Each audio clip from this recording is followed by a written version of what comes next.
Good morning, Mr. Pretorius. Good morning, everybody. Morning, Chair. Yes. Chair, Are you ready? proposed order of business today is firstly to deal with a matter relating to the evidence of the witness to be called, Mr. McBride, who is present. The second will be a relatively brief opening statement introducing the evidence to be given regarding law enforcement agencies.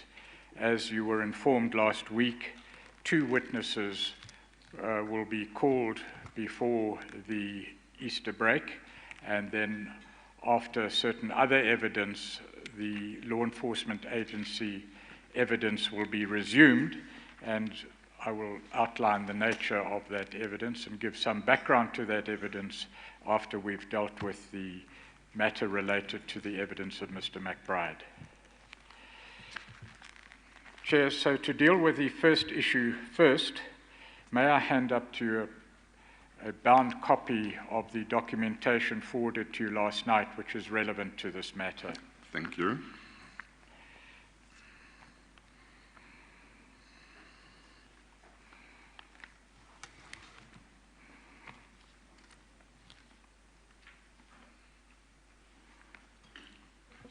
Yes. Chair, the witness to be called for the remainder of this week at least is Mr. McBride. He will testify to a range of matters and a range of disciplinary hearings as well as inquiries. One of those inquiries was chaired by Mkhulisi Zuma, who is your younger brother. Zondo. Oh, Zondo, sorry. Not Zuma. I actually wrote that. My apologies, Chair. In any event, Zondo Jr. Is your younger brother. He chaired an inquiry involving a person other than the witness, but who is implicated or not implicated, involved in the chain of evidence that Mr. McBride will give. The issue then arises, Chair, as to whether you as Chair should in those circumstances hear the evidence of Mr. McBride, or whether he should hear that part of the evidence implicating Mr. Zondo Jr. Given those circumstances, Chair, of which you were made aware, you directed that all persons involved be given notices that this issue would arise. Notices were then given to Mr. Zondo Jr., were given to Mr. McBride and to Mr. Sissoko, who was the subject of the investigation and disciplinary matter, chaired by Mkhulisi Zondo. All of those 3 responded to state that they had no objection to you, Chair, hearing the relevant evidence. So there is no issue raised, let alone objection raised by any person directly involved in this evidence and any potential outcome of the evidence that you will hear. In your bundle, Chair, just behind the divider, you will see the response to the notice given by Mkhulisi Zondo.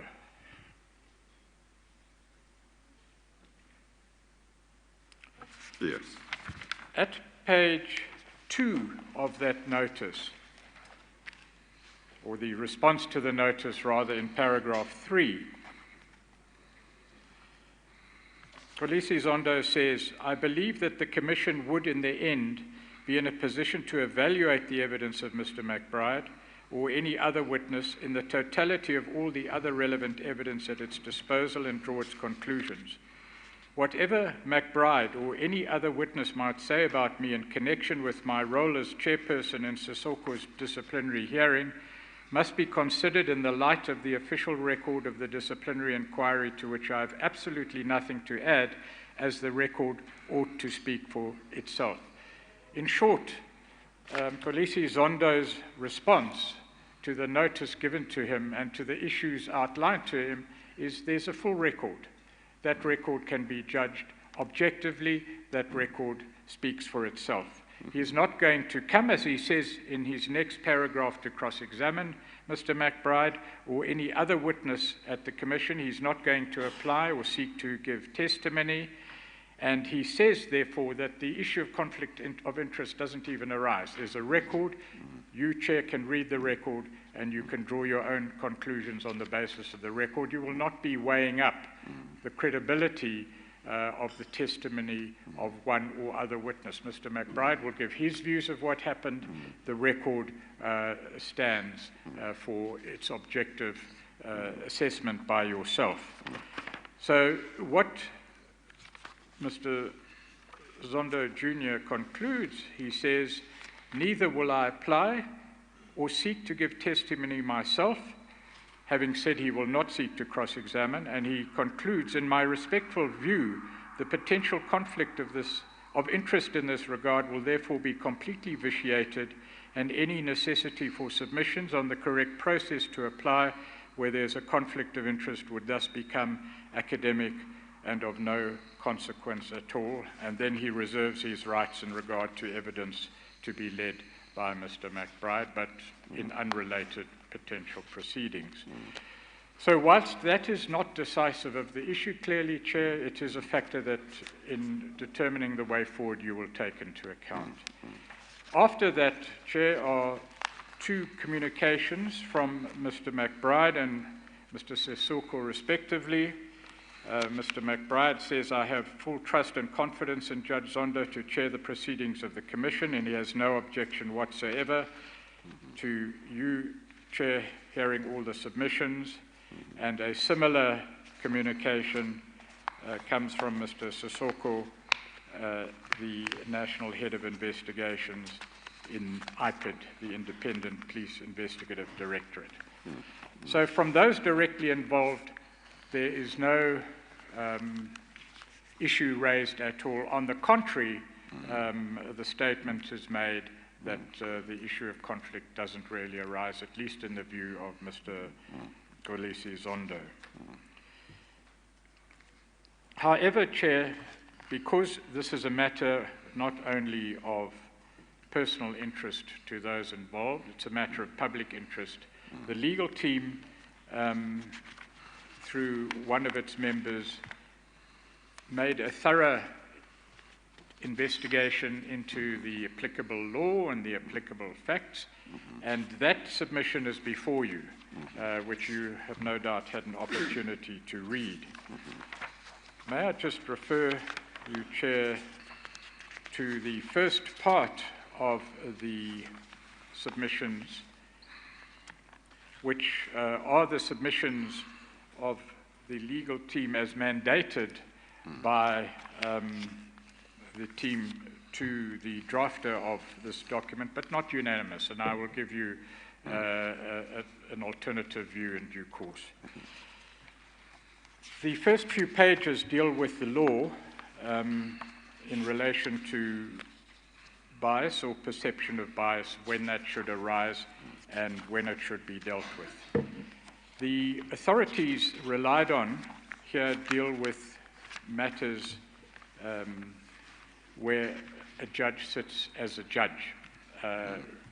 judge that will determine rights, finally. And I'll deal with that issue again in due course. But in paragraph 9 on page 6, the proposition is made in this memorandum. Later, the court sets out the following principled approach, which proposition must find application even where a judge presides at a commission or tribunal, and this is the South African Rugby Football Union case, of which you are no doubt aware, Chair. And the quote at paragraph 9 is, the question is whether a reasonable, objective and informed person would, on the correct facts, reasonably apprehend that the judge has not or will not bring an impartial mind to bear on the adjudication of the case. That is a mind open to persuasion by the evidence and submissions of counsel. And I stress that part is, apart from the objective nature of the assessment to be made, the question is whether the chair in this case will retain a mind open to persuasion by the evidence and the submissions of counsel. The evidence in this case being a fixed record, opinions on the evidence you're free to deal with on your own or having regard to the submissions of counsel to you. So the question is raised whether the close relationship between the chair and Polisi Zondo requires a recusal. That could happen in one of two manners, Chair. Either the recusal, if considered, could be for the whole of the law enforcement agency evidence. It could be for the evidence of Mr. McBride, or just that portion of the evidence involving Mr. Polisi Zondo, which is one paragraph, in fact, a few lines in one paragraph, Chair. The point is stressed in paragraph 14 on page 8 that the closer the relationship, the closer the degree of intimacy, the greater the need to consider the issues. But may I draw your attention to page 9. There's a quote from a criminal court, well, judgment in a criminal matter rather, S.V. Dube, where the remark is made, if it is not feasible for a recusal,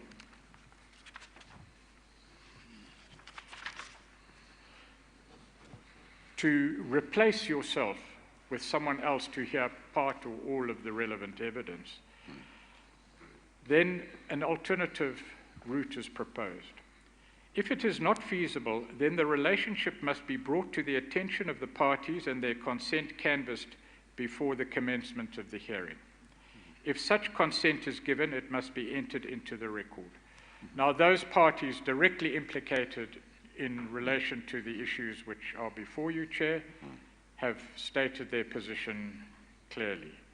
And they range from an expression of faith in your hearing the matter and making whatever findings you need to make, to the contention raised by Mr. Polisi Zondo that because there's a written record, the matter doesn't arise. So the alternatives, having said that, Chair, the matter is one of public interest and a way must therefore be found of leaving the door open for anyone who can claim an interest in this issue. Nevertheless, and notwithstanding present circumstances, still to come forward, and we will deal with that issue in a moment as well, Chair.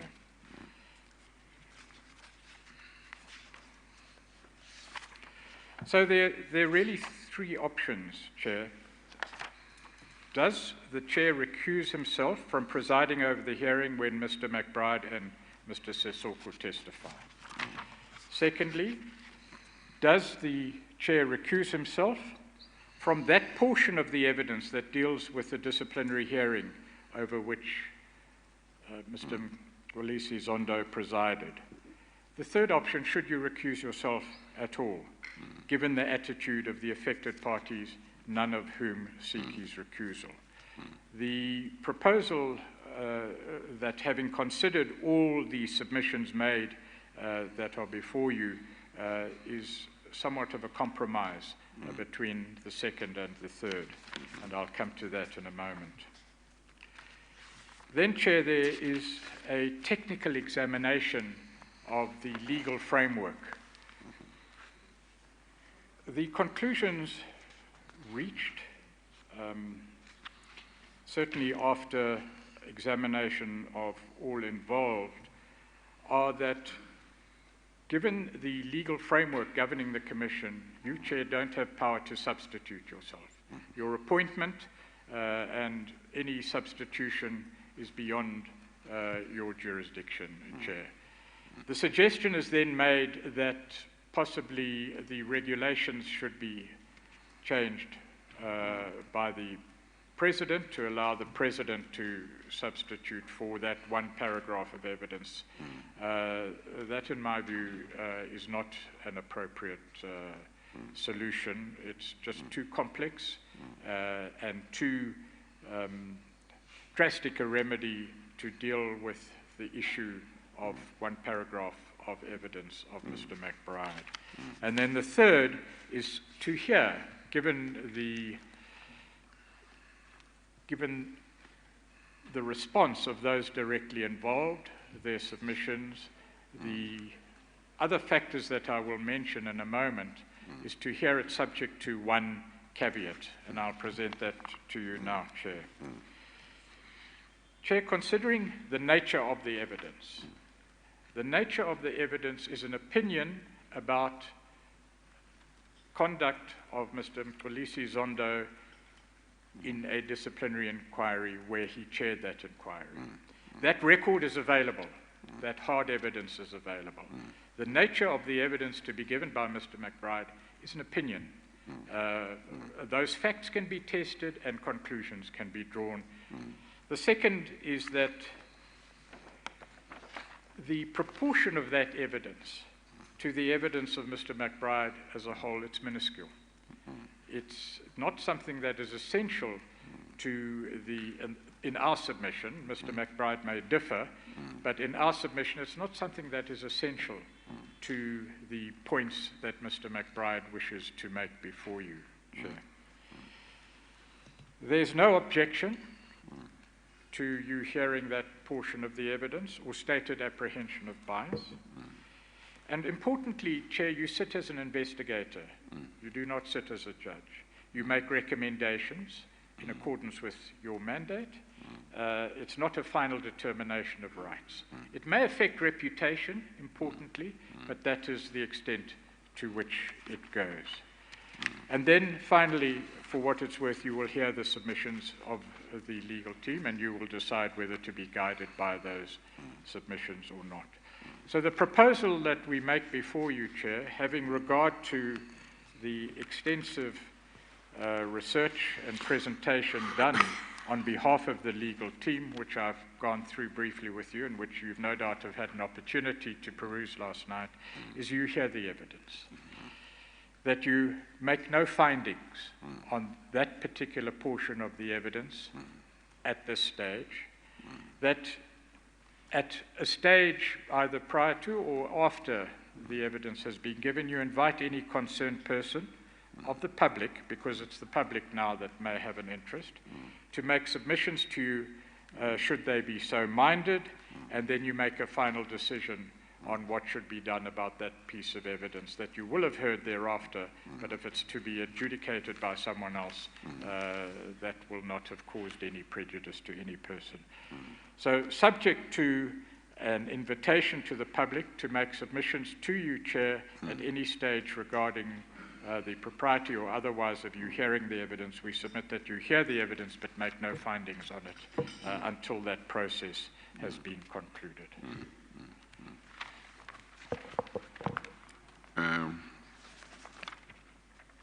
The other aspect which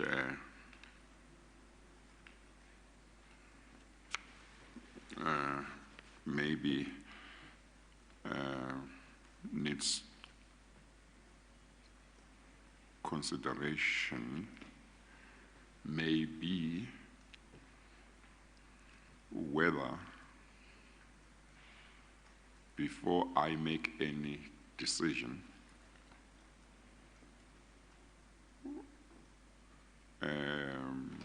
if I have to make a decision, whether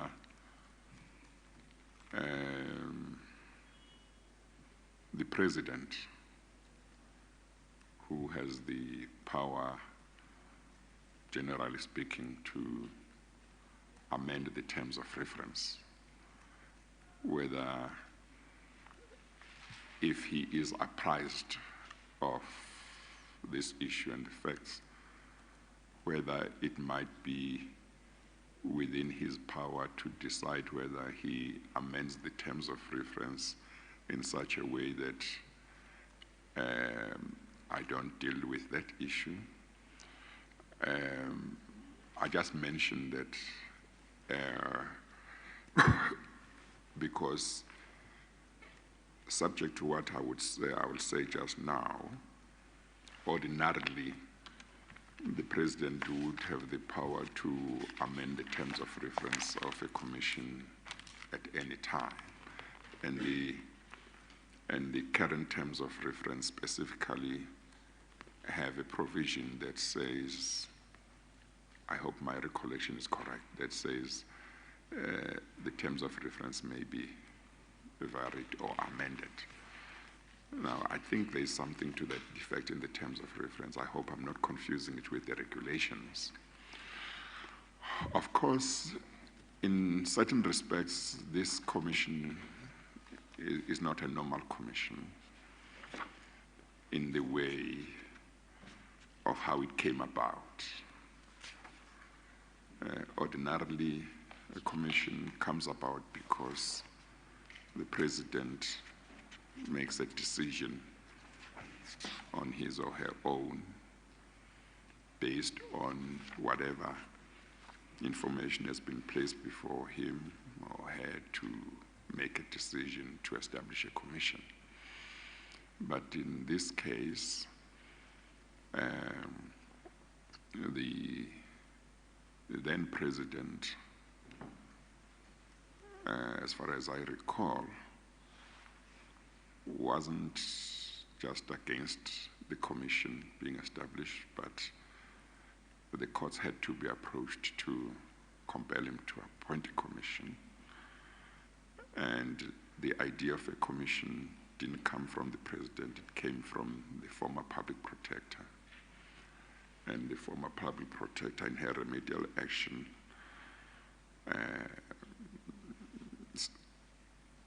effectively prescribed how the commission should be established, in the sense that she said the chairperson must be appointed by the Chief Justice.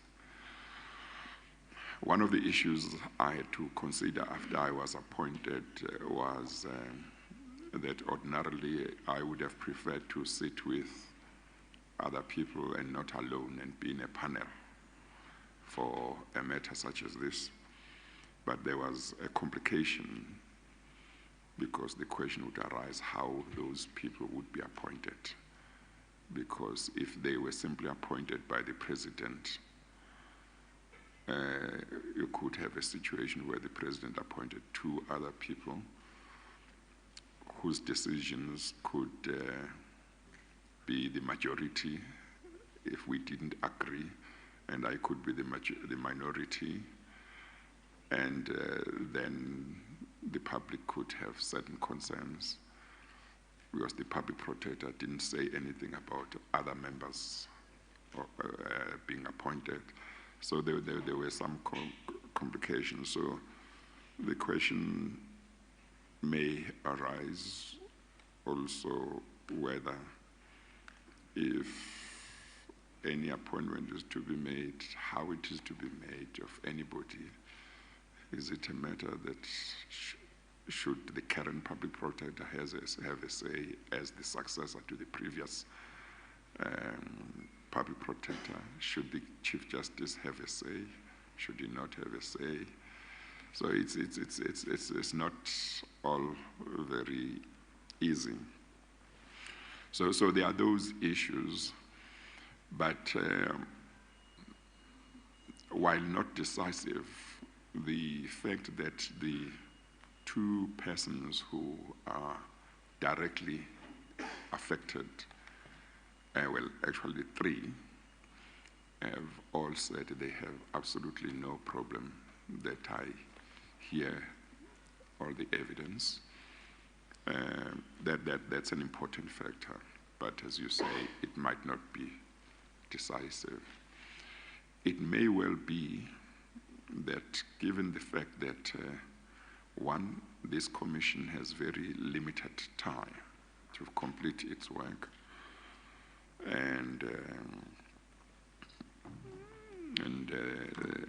evidence of Mr. McBride and the evidence relating to law enforcement has been adjourned 2 times. It may be that one should look at a practical way of dealing with this. And it appears to me that the suggestion you make may well be a useful one and a practical one, namely that I don't make any decision, final decision now, but I do hear the evidence, and maybe, as you say, maybe invite, the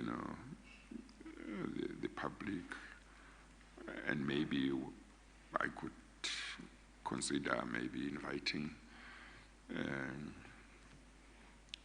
legal professional bodies to brief counsel to come to address this issue so that I hear other submissions. But it may well be that a consideration also should be given whether there is any role that should be played by the President in regard to the issue. So, I am inclined to, one, say I'm not making any final decision that I might have to make earlier if it's really necessary. But 2, we continue, I hear the evidence, and in due course,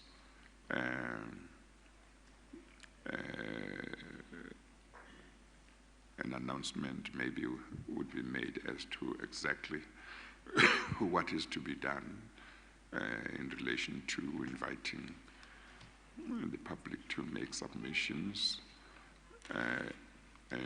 or the GCB or the Law Society or all and other legal professional bodies to maybe make some submissions, and then we take it from there.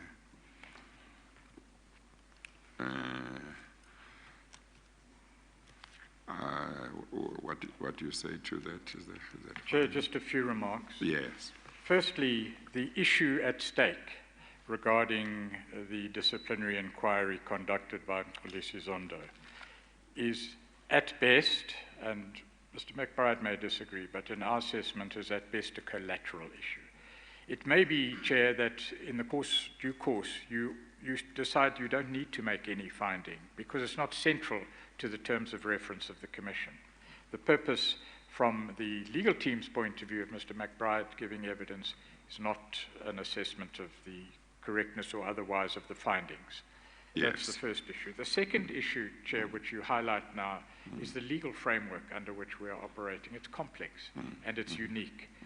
The Commissions Act, which governs the operations of this commission, as well as the regulations, are one set of legal issues. The other set is the report of the public protector and the judgment of the full bench of the High Court, North Gauteng, which determined the manner in which this commission was to be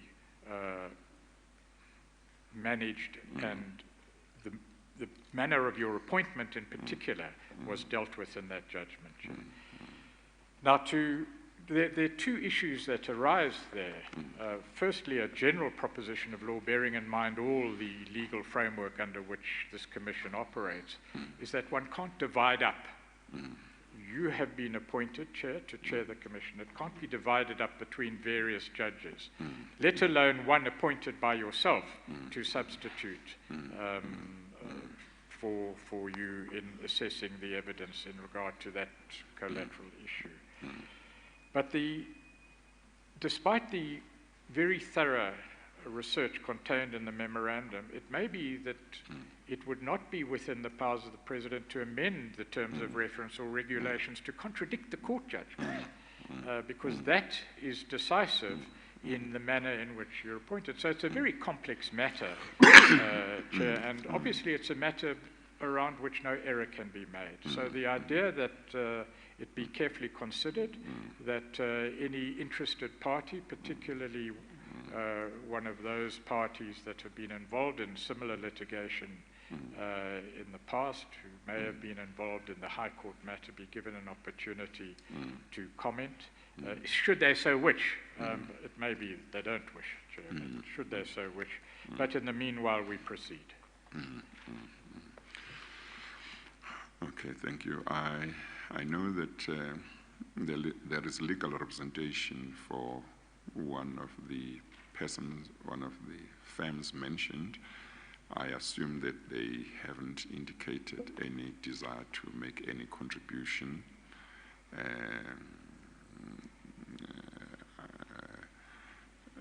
To this debate, no, Chair. Yes. Okay. But Mr. in fairness, they're not aware of this issue. Oh, they are not aware of No, it. Chair. Okay, maybe let's hear Mr. Ngogaitobi. You were still, anyway, to place yourself on record, you can take this opportunity and say whether you have any contribution or you have anything to say, or whether it's something you haven't considered. So. Thank you, Mr. Chair. My name is Tembeka Ngogaitobi. I'm with Mr. Hannah Talk. We act for workmen's attorneys. Yes. It's the first time we've got to know about the topic. Yes. And we would obviously like to make a contribution to assist the Commission. Yes. But not at this stage, Mr. Chair. Yes, not at this stage. Okay. Yes, thank you. No, that's fine. Thank you. There are other counsel present, Chair. I haven't been informed of that, but I'm now informed that there are two other counsel present. I don't know if they are directly representative of the interests of the parties directly involved in this issue. Yeah, because only it might be that it's a limited number of people who are. Well, maybe let's. Because I will continue and hear the evidence for now until I've made a decision, if I need to, until some other time when the matter has received more consideration and maybe heard from other parties as well. I don't think that there can be. I think one could have a situation where one hears, as long as you haven't made any decision, I'm sure that you can always, if you become convinced that you should not continue change, or rather make a decision that you are not going to proceed to the stage of making any findings. So I think I would go along with this suggestion that I'll hear the evidence, and the matter will continue to receive attention, and at some stage I will announce what is to happen. Yes. Chair, and on that basis then the submissions made and the research done, which informs the memorandum before you from the legal team, will remain of relevance. Yes, thank you.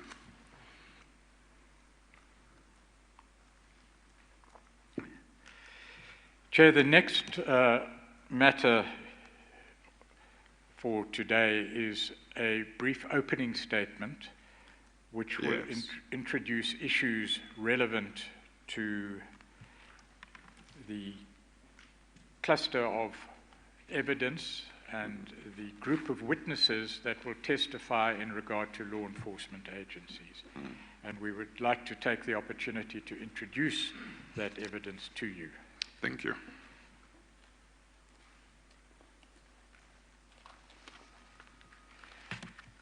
Chair, for the benefit of the public, we may just say at the outset that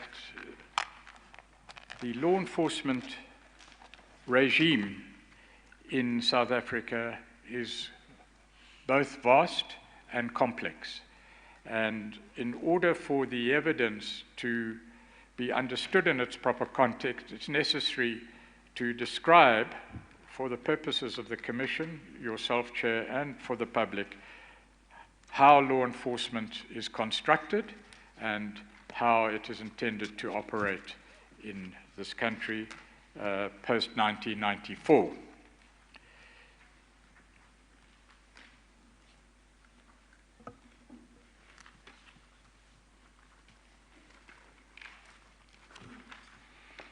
Chair, what happened, Mr. Pretorius? We're Did we dealing lose? with technical issues, Chair, which caused the delay in starting at 9:30 in the first place. Yes. But hopefully they have been dealt with. We can go to page 1. Chair, do This you is now have a copy of the Exhibit Y? presentation before you? No, it's not in that file, Chair. Oh, it's okay. that document there. Yes, I've got it. On page 2 of the document, by way of introduction, we outline the institutions which operate under the general rubric, category, description of law enforcement. And the institutions that have been established to combat corruption in South Africa directly are the following. Firstly, there's the South African Police Services. There is the Directorate for Priority Crime Investigation, that is the Hawks. There is a unit called the Special Investigations Unit, which I will deal with in due course. There is the National Prosecuting Authority, perhaps the most well-known of the law enforcement and corruption investigation units and prosecution units. There is the State Security Agency, and there's the Asset Forfeiture Unit. Those institutions are supported by a number of other institutions, and what is before you, Chair, is illustrative, not necessarily complete in all its facets, but there's the Auditor General, a body which will investigate accounts and finances of various government-related institutions. There's the Department of Public Administration, which plays its role. There's the Public Service Commission. There's the Public Protector's Office, State Attorney, and there are others as well. The next slide may seem complicated, and it will be broken up in due course. But the point for the moment, Chair, is there is an elaborate and comprehensive network of interrelated institutions whose intention was in their establishment and in the execution of their duties to detect, combat, and prosecute corruption. Those all operate under the auspices ultimately of the presidency. Parliament plays its oversight role. The Department of Justice is a separate department under which, for example, the National Prosecuting Authority and the Special Investigations Unit operate. The police, to the left,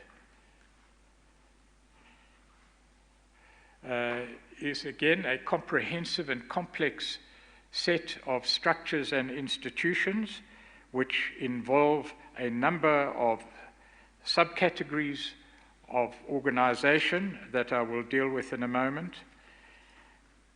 Governance, finance, and the intelligence services are also intended to play their role in detecting, preventing, and combating, prosecuting corruption. So, Chair, for the moment, it is not necessary to understand this complex diagram. It is there for one simple purpose, that the statutory and constitutional framework within which vastly resourced and vastly peopled bodies operate to deal with corruption is a matter of fact, and I will deal with the various sections of that in a moment. Because ultimately, Chair, the question will be asked, this vast organizational structure, funded and peopled as it is, why is it necessary for this commission to be here in the first place?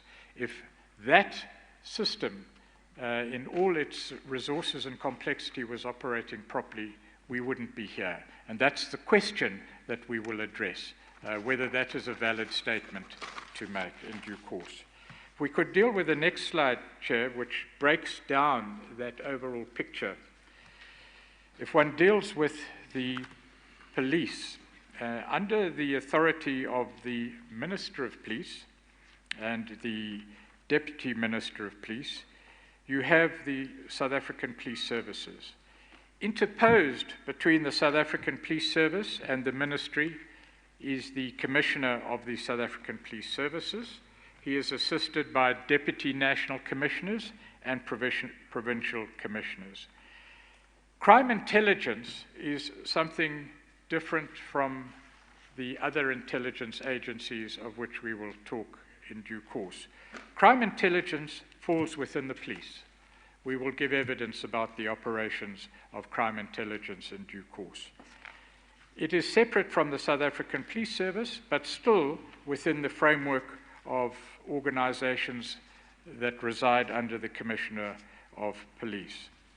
There are various institutions or organizations which reside under the South African Police Service heading. Those involve crime investigation services, that's the General Detective Services, commercial crime, organized crime, specific investigations, and family violence and child protection. Those units all reside under the South African Police Service. Also, under the police category is the Directorate for Priority Crime Investigation, the DPCI, or commonly known to the public as the Hawks. They conduct serious commercial crime investigations, they deal with serious organized crime, they deal with priority crimes, specialized investigations.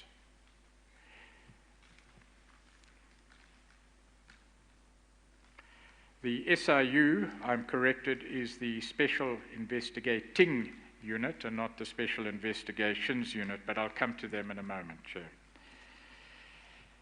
Now, at a stage, there existed an anti-corruption task team. I'll deal with that in a moment, but that, for the moment, was organizationally in the position that it is there under the DPCI or the Hawks. That became dysfunctional at a stage. Precisely why will be interrogated and evidence will be led before you. Prior to 2012, then, on the right-hand side of the screen, was an institution called the I think it was called the Independent Complaints Directorate. Anyway, it is no longer, and was replaced by the organization which you will hear about in due course, IPID, the Independent Police Investigation Directorate. That organization, Chair, resides under an executive director which reports in limited facets only to the Minister of Police. I'll come to oversight in a moment, but is essentially independent. Its functions, like the DPCI or the Hawks, have been the subject of 2 constitutional court judgments, which will be referred to in evidence in due course. Essentially, the purpose of the legislation which governs the Hawks and IPID stresses their independence, and the relevance of that and how this has come to affect the evidence that you will hear will be dealt with in due course. Again, if one regards this organizational structure as merely a part, just go back one, as merely a part of the overall law enforcement governance structure of our democratic constitution, organization, structures, all residing under the Constitution and the legislation, which I will also deal with in a moment, one will see that the structures we've just dealt with under the heading police are but a part of the overall justice and police structures meant to deal with, amongst other things, of course, corruption. If we may then go to the justice slide, again, a vast organizational structure residing under the Minister of Justice and Constitutional Development, and at another level, its Director General. Perhaps I better go back, Chair, to deal with oversight specifically in relation to the police. IPID, in particular, is subject to the oversight of Parliament in various committees. Crime intelligence, also residing under the police, is subject to the oversight of the Inspector General of Intelligence, which in turn is subject to the oversight of Parliament. So not only is there a hierarchy of authority governing crime intelligence, the South African Police Service, the Hawks, and IPID, which reports into the Minister of Police, but there's also provision for parliamentary oversight and other oversight. That is the system that will be interrogated in evidence. We may return to justice then. There are two principal bodies which reside in the Department of Justice. The first is the Special Investigations Unit,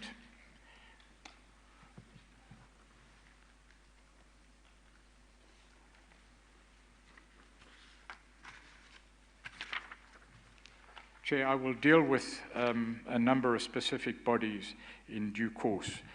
For the moment, just the overall picture. The Special Investigating Unit resides under the Minister of Justice and Constitutional Development and his or her Director General. The NPA, the National Prosecuting Authority, similarly resides within the justice framework.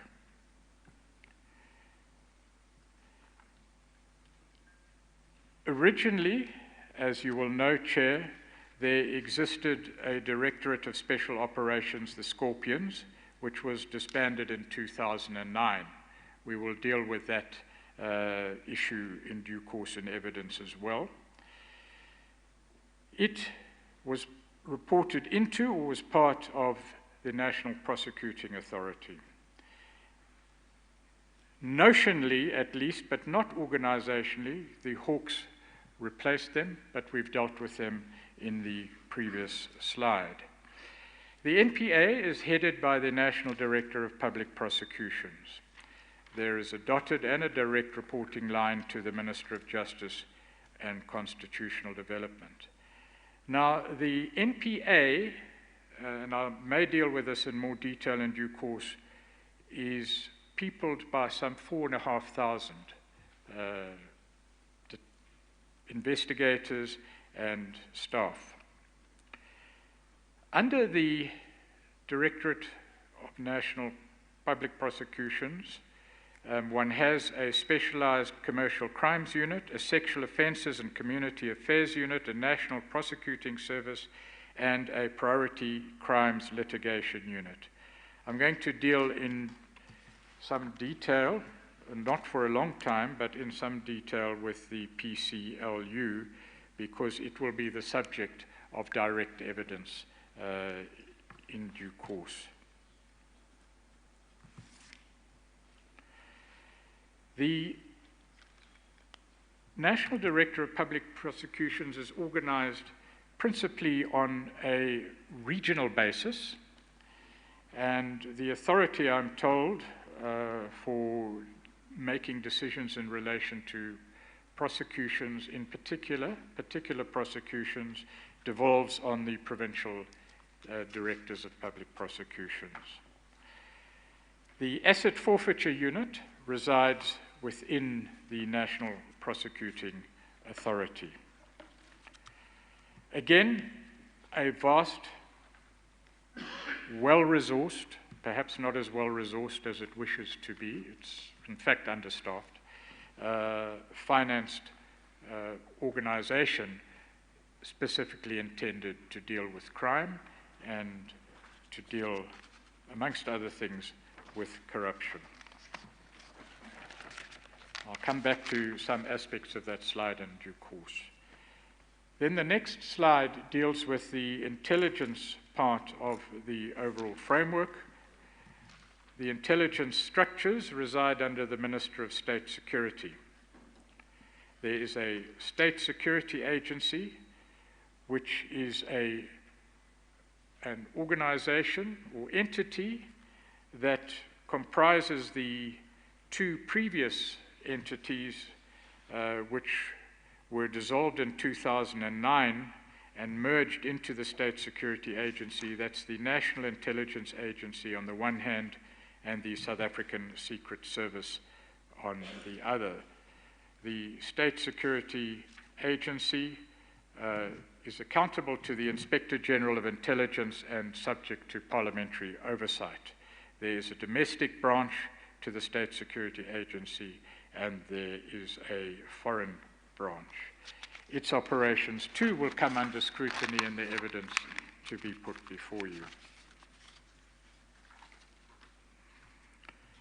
Then, collateral to that structure, of course, one cannot ignore the finance structures in government and in the executive, residing under the Minister of Finance, where we have the Accountant General, we have the South African Revenue Services, and we have, importantly, about which evidence will be given, the Financial Intelligence Centre. Of course, at some level, governance in employment, administrative, discipline, at least insofar as disciplinary prescripts and framework is concerned, reside elsewhere in the organizational structure.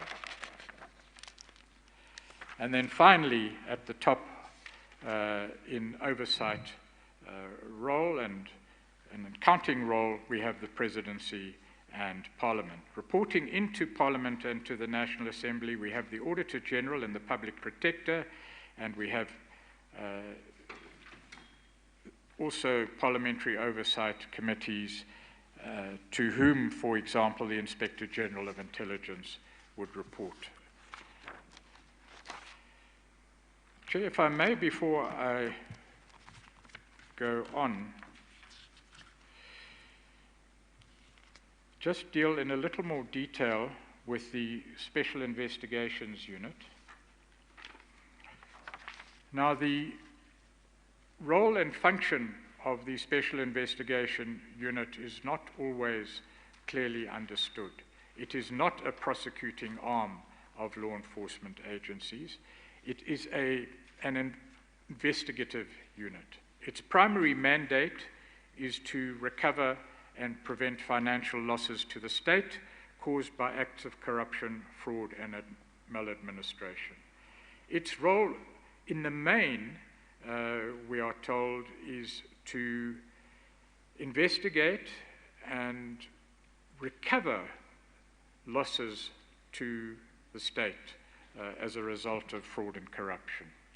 Where criminal activities are uncovered in these investigations, those are then referred on to the National Prosecuting Authority, or if necessary, elsewhere, sometimes to the Hawks. The SIU is staffed as an investigation unit by lawyers, forensic investigators, and experts may be called upon from time to time to assist it, engineers, quantity surveyors, and the like. But its investigations feed into civil recovery and feed into prosecutions on the basis of referrals out. So the SIU is really an investigative unit investigating fraud and corruption. It's people, we are told, and this may be subject to some correction, by approximately 500 legal and forensically skilled personnel.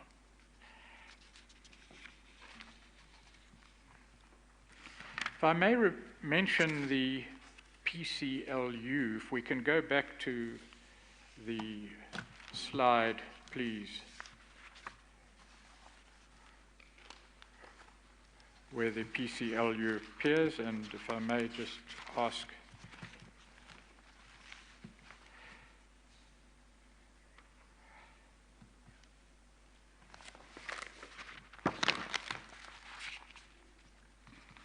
bear with me, Chair, it's necessary. Well, I found it, but the page on which it is not marked, so I can't tell you what page it is. Yes, I'm sorry, the page numbers are not here in this version, but it's the justice slide, Chair. Yes. The Priority Crimes Litigation Unit is an interesting unit because its role and function relevant to the matters being investigated by this commission are of some importance. It resides within the National Prosecuting Authority. It's one of the principal structures there. This unit came into existence by way of a proclamation under the then President Mbeki on the 24th of March 2003. If I may just quote from that proclamation, its intention was in particular to manage and direct the investigation and prosecution of crimes contemplated in the implementation of the Rome Statute of the International Criminal Court Act 2002. It was to deal with serious national and international crimes, which include acts of terrorism and sabotage committed under the Internal Security Act, high treason, sedition, foreign military crimes committed by mercenaries, or such other priority crimes to be determined by the National Director. So clearly, Chair, this unit was set up to deal with a specific category of crime, as described in the proclamation, of an international flavor, informed by international statute. However, we know, and you will hear evidence in this regard, that the Priority Crimes Litigation Unit was peopled under the authority of the National Director of Public Prosecutions at the time, with a number of prosecutors and investigators. And it was this unit that investigated and sought to prosecute the Minister of Finance of the time, Mr. Pravin Gordhan, for the payment, the pension payout payment. The previous Deputy Commissioner, Mr. Ivan Pillay, Mr. van Locherenberg, all of SARS, Mr. Robert McBride, whom you'll hear about, of IPID, Innocent Kuba of IPID, Matthew Sissoko of IPID, a previous state prosecutor, Glynis Breitenbach, Paul O'Sullivan, and the secretary of Paul O'Sullivan. They were all prosecuted or sought to be prosecuted or investigated under the rubric of the international security crimes described in the proclamation. And we will investigate whether this was a deliberate manipulation and distortion of the mandate of the PCLU and a misuse of that body to conduct investigations for which it was not intended. And we will ask questions around that and seek to address the issues arising out of that. That is one example of the type of evidence that we will be leading in due course. Before going on to the slide dealing with personnel, beginning with the arrangements under President Kgalema Motlanthe, I'd like just to deal with two other issues of some importance ultimately. Our country is signatory to two international United Nations prescripts. The one is the United Nations Convention Against Corruption, by which we are bound because we're a signatory constitutionally to that. That Convention Against Corruption was adopted by the General Assembly of the United Nations on 31 October 2003, and South Africa became a signatory to that convention and therefore bound by it in 2003, where it was formally ratified then on 22 November 2004. In addition, there are others, but these are the two which we wish to mention now. There's the United Nations Convention Against Transnational Organized Crime, to which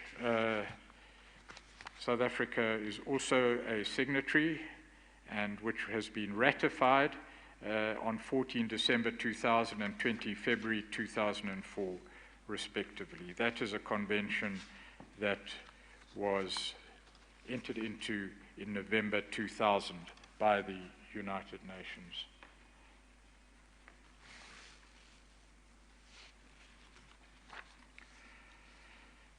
The legislation that we will deal with, Chair, to one degree or another in relation to the police is the South African Police Service Act. The NPA, National Prosecuting Authority, is governed by the National Prosecuting Authority Act. There's a separate act governing IPID, the Independent Police Investigative Directorate Act. There's the Witness Protection Act. There's the Intelligence Services Act. There's the Financial Intelligence Center Act. And the Asset Forfeiture Unit is dealt with by separate legislation. If I may just give some preliminary numbers to illustrate, if we can go back to the first slide, please. Second slide. This vast network is, as I've stated, well-resourced and well-populated. Visible policing is managed by approximately 103,000 members of the South African Police Service. There are 40,000 detectives in the South African Police Service. The Hawks DPCI comprise approximately 2,500 personnel. Crime Intelligence, approximately 9,500 personnel, and Protection Services, 7,000. The National Prosecuting Authority, approximately 4,500 personnel, and the Independent Police Investigative Directorate, 400 personnel. So it is not small, not incomprehensive, and not under-resourced, although not ideally resourced on our instructions. And Chair, we return to the basic question, and we'll come to that in a little more detail later. Why is this commission necessary to be sitting, and why has it been able to do what it has been able to do in 8 months of its evidence thus far, when we've had this framework resourced and peopled as it is for over 10 years. In fact, up to 20 years in different forms. That is the essential question that we will be addressing in a little more detail. If I may go then to just identifying individual persons in authority within the structure at various periods of time. These slides are not put up at this stage, at least, to draw any conclusions, let alone any negative conclusions, but merely to place people in particular positions and particular lines of authority when you hear them referred to evidence in due course. The Minister of Safety and Security under the presidency of President Kgalema Motlanthe between 2008 and 2009 was Minister Nathi Mthethwa. He occupied that position at that time. At the same time, the Minister of Justice and Constitutional Development was Minister Surti, and the Minister of Intelligence, about whom some evidence will be led, was at the time Minister Siyabonga Cwele. The next slide deals with a position under President Zuma. And again, like with other evidence, questions will be raised around appointments and dismissals and their significance, if any, to what occurred under the watch of the various ministers.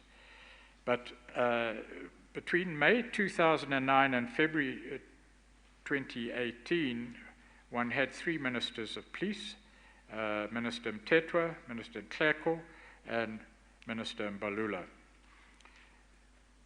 The regime under the Minister of Justice and Constitutional Development and the Minister of Justice and Correctional Services, there was a change in 2014 when two departments were merged. Minister Jeff Khadebe and Minister Michael Masuta. And then the Ministers of State Security in turn, Minister Cwele, Minister Mahlobo, and Minister Bongo. National Commissioners and Directors General then, during the same period, May 2009 to February 2018, the National Commissioners of Police, who will be at least referred to in evidence, were in those respective periods on the screen Mr. Cele, Ms. Piecha, Khomotso Paklane, Lesetja Motiba, and Kehla Sitole. The national head of the DPCI, and you will certainly hear evidence. I guess that to the extent necessary, it would be more accurate to say some of them were just acting national commissioners. Yes, Chair. But others indeed, were fully Paklane and appointed. Motiba were acting during the periods reflected. Thank you. Then the national head of the DPCI, or the Hawks, and this list of personnel is directly related to evidence that will be given over the next few days. For the period 2009 to 2014, the position was occupied by Anwar Ramat. He was replaced in an acting capacity by Burning and Klemeza, and later in an acting capacity by Yolisa Matakata, and finally by Jeffrey Labia, who is there in a permanent position at present. The Directors General of Justice and Constitutional Development are listed in the next part of that slide. The Directors General of the State Security Agency, some of whom will be giving evidence, or at least one of whom has given evidence. That list of personnel includes Mr. Makatuka, Mr. Dlomo in an acting capacity, Sonto Kujo, Arthur Fraser, and Luyusa Jafta, who is presently occupying the position in an acting capacity. Then the National Directors of Public Prosecutions are listed there. They will also be the subject of direct evidence, Chair. Between 2007 and 2009, Mokotedi Chair.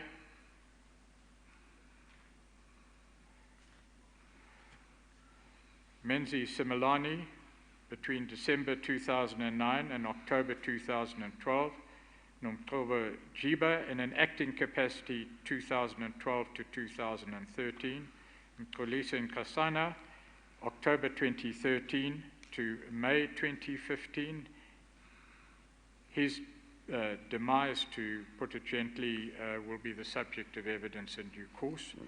The appointment of Sean Abrams, June 2015 to August 2018, Silas Ramayiti in an acting capacity August 2018 to January 29, and the present incumbent of the post of the National Director of Public Prosecution, Shamila Batoy. I've just been corrected, Chair, that Mr. Nklemeza, Burning Nklemeza, was appointed as the head of the DPCI during the period 2015 to 2017. In a permanent capacity, I'm told, but we can clarify that position in due course. Yeah. Chair, you will have been informed by this very rapid and perhaps too superficial overview of the law enforcement structures which inter alia govern investigations into and prosecutions of corruption and fraud, that the Scorpions, the Directorate of Special Operations, was disbanded in 2009. And it's instructive to look, as we will in more detail in due course, at the statistics in relation to the Scorpions. Our investigation team inform us that by February 2004, the Scorpions had completed 653 cases comprising 273 investigations, which resulted in 380 prosecutions. Of those 380 prosecutions, 349 ended in convictions, representing an average conviction rate of 92%. That was the record of the Scorpions from inception to 2004. It is a matter of record, and this comes from official documentation, Chair, that during 2007 alone, the Scorpions achieved a conviction rate of 94% on 182 cases brought to court. In the first half of 2008, shortly before its demise, the Directorate of Special Operations arrested 71 suspects, seized contraband to the value of 6.6 million rand, and compensated crime victims to the tune of 6.8 million rand. That organization comprised of approximately 500 members nationally and was disbanded in September 2009. Chair, for the moment, these statistics are illustrative only of a trend and will be researched and presented to you in more detail in due course. But the question which will be asked is, firstly, have the law enforcement agencies post-2009 been able to match that statistic in investigation and prosecution? And secondly, why was it necessary for the Directorate of Special Operations to be disbanded? What was the motive for the disbandment of an apparently functional operation to what may be the result of the evidence replaced by an apparently dysfunctional set of operations? Then we had an important body at one stage, Chair, called the Anti-Corruption Task Team. This was a multidisciplinary task team established and intended to investigate and deal with, through prosecutions, corruption. It was established after El Khotla in January 2010. It was mandated by the then President that the cluster comprising the Anti-Corruption Task Team, comprising justice, crime prevention, and security, create such a team to fast-track the investigation and prosecution of cases of corruption. It was also mandated to investigate, seize and restrain assets, and prosecute approximately 100 people who had accumulated assets through illicit means of at least 5 million rand. A delivery forum was set up to develop, prioritize, and operationalize the plan. And the first step was to task the principal stakeholders within the cluster, the police services, the DPCI, that's the Hawks, the National Prosecuting Authority, and the Special Investigation Unit to achieve its aims. Its mandate is specifically dealt with in the next slide. There may be evidence about that later, but what is interesting about this task team is it ultimately became dysfunctional and was abandoned with very little success at all. The information that we place before you, Chair, at a very high level is that, to an extent at least, between 2010 and 2014, the task team was indeed achieving its mandate. In 2015, the NPA removed prosecutors from the multi-agency work group. Court cases collapsed, and there was an exodus of other principal stakeholders. Why and on what basis the National Prosecuting Authority in 2015 stepped out of the task team is a question that we will address in due course in evidence. But what is apparent that between 2014 and 2015, again, something that was functional became entirely dysfunctional. Key personnel were redeployed, and the presidential mandate as directed in 2010 fell into disuse. In 2018, however, the Anti-Corruption Task Team was renamed the Serious Corruption Offences Unit, and it was dealt with by a Serious Corruption Investigation component of the Hawks, and that's where it resides in an attempt to resuscitate it at the moment. The next slide deals, Chair, with some statistical information. Again, this is illustrative at best. It doesn't pretend to be final and accurate, but it does serve to illustrate trends and to raise questions which the legal team, together with the investigators, will be asking and will seek to answer ultimately when the totality of evidence regarding law enforcement agencies is dealt with. The Anti-Corruption Task Team between 2010 and 2015 received, we are told, 148 priority cases. The approximate value of the cases received, and that value is, one presumes, the scope of the alleged crimes involved in money terms. The number of convictions in priority cases, apparently 1, and the number of convictions resulting in non-custodial sentences where accused did not go to prison, 80. The SIU, Special Investigative Unit matters referred to the NPA. You will recall that has been introduced in a previous slide. A total of 686, to the best of our information at present, matters were referred to by the Special Investigations Unit to the NPA during the period 2013 to 2018.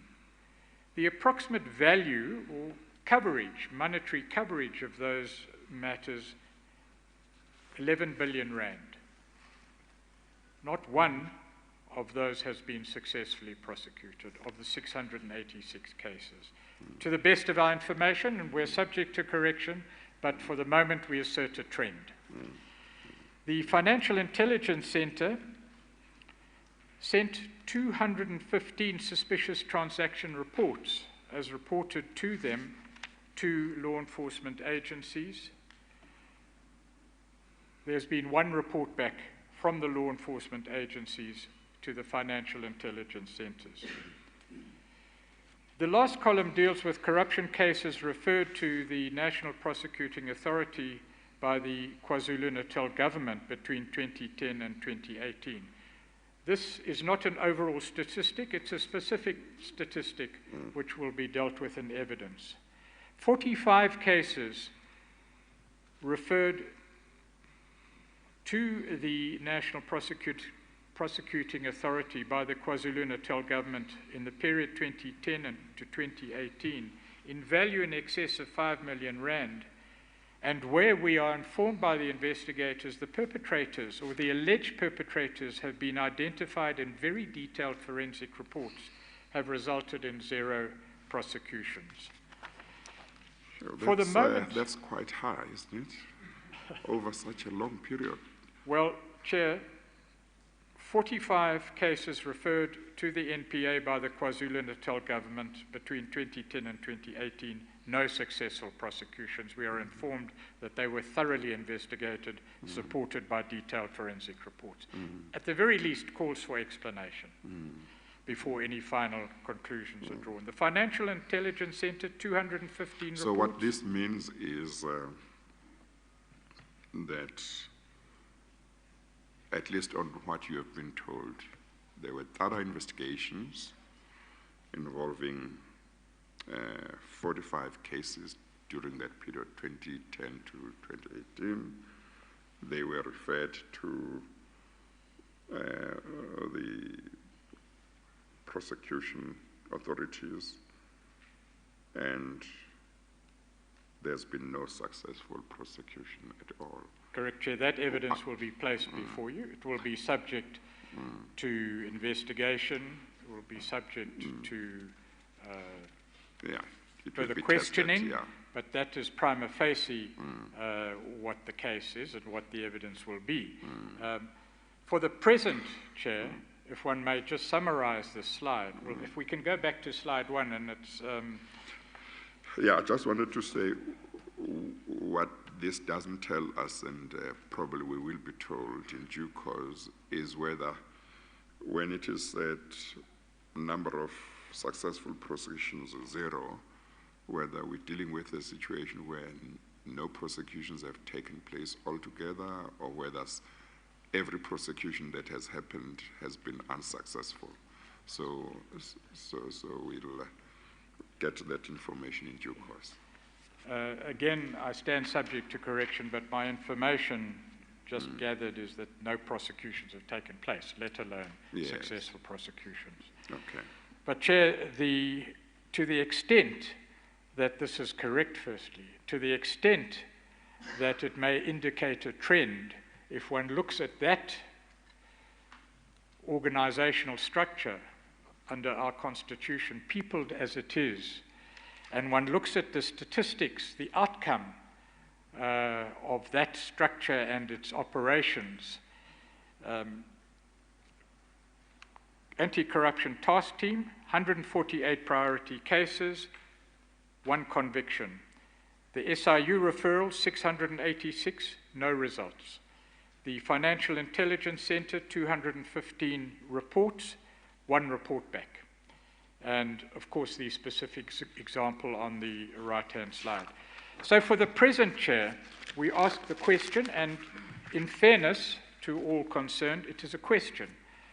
Are these statistics accurate? We'll place evidence before you. To the extent that they may be slightly subject to slight adjustment, the trend remains. The question is that prima facie there's a case to be, or there's a question to be answered. Is this trend not very disturbing and very worrying? And is this not a matter that requires the immediate attention of this Commission and perhaps those that can manage the situation in due course? So, Chair,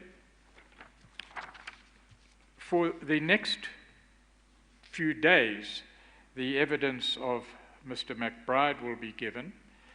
His evidence will deal principally with IPID, the Independent Investigative Directorate, under the rubric of the police force.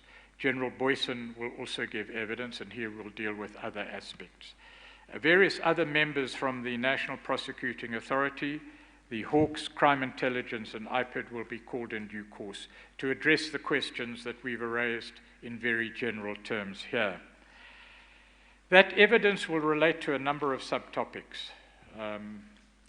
That will be the removal of persons from positions of authority, including investigative heads of units and staff, by means of transfer, by arrest, disciplinary processes, and the use of the media as a means of discrediting certain personnel. And that evidence will be given. Whether dismissals, firstly, and appointments, secondly, were designed deliberately to weaken the structures that have been placed up before you. Also will be dealt with in evidence is alleged undue and unwarranted promotion of officials, including nepotism. Thirdly, we will address the issue of whether senior police officials and high-ranking political office bearers were, in essence, protected actively and passively through non-prosecution by what happened during 2010 to 2018 and before, at the hands of the structure which you have seen. We will talk about the unjustified withdrawal of criminal cases linked to politically associated individuals. We will also deal with the alleged abuse of state funds, including the abuse of the Secret Service account for the procurement of safe houses, vehicles, and overseas travel and other benefits for beneficiaries who were not entitled thereto lawfully. And we will also deal with the abuse of the Criminal Investigation Agent Program. Also dealt with as a subcategory is the means used to classify documents to prevent them ever being used in prosecutions and the refusal to declassify that documentation. That is some of the detail which will be covered in evidence to come. But the essential question, if I may refer to it once more in summary, Chair, is you've seen the organizational structure in its fullness. The question is whether law enforcement agencies were manipulated deliberately and weakened deliberately to protect high-profile persons or persons in high office in government. We will ask that question and seek to answer it. And further, to prosecute selected persons, government officials, or members of the executive to achieve the same end. All that, whether that was done in order to further the aims of corruption and state capture. Chair, if I may just finally qualify what we've said by way of opening. First,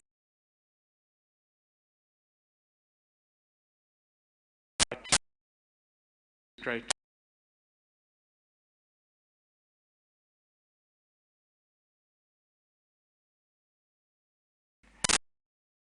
Secondly, Chair, at the moment we are asking questions.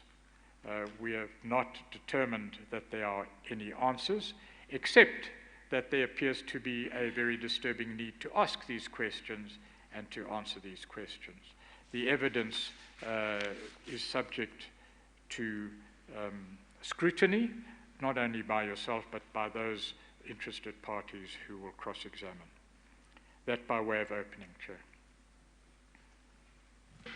Thank you, Mr. Pretorius. We are 10 minutes before the tea break. Maybe we should take the tea break now. Thank you, Chair. Then we start with the evidence after. Thank you, Chair. On my watch, it's 4 minutes past 11. So we'll take the tea break and resume at 20 past 11. We adjourn.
I'm told that there are a number of counsel who wish to place themselves on record as representing parties. Thank you. Let's get them to place themselves on record, please.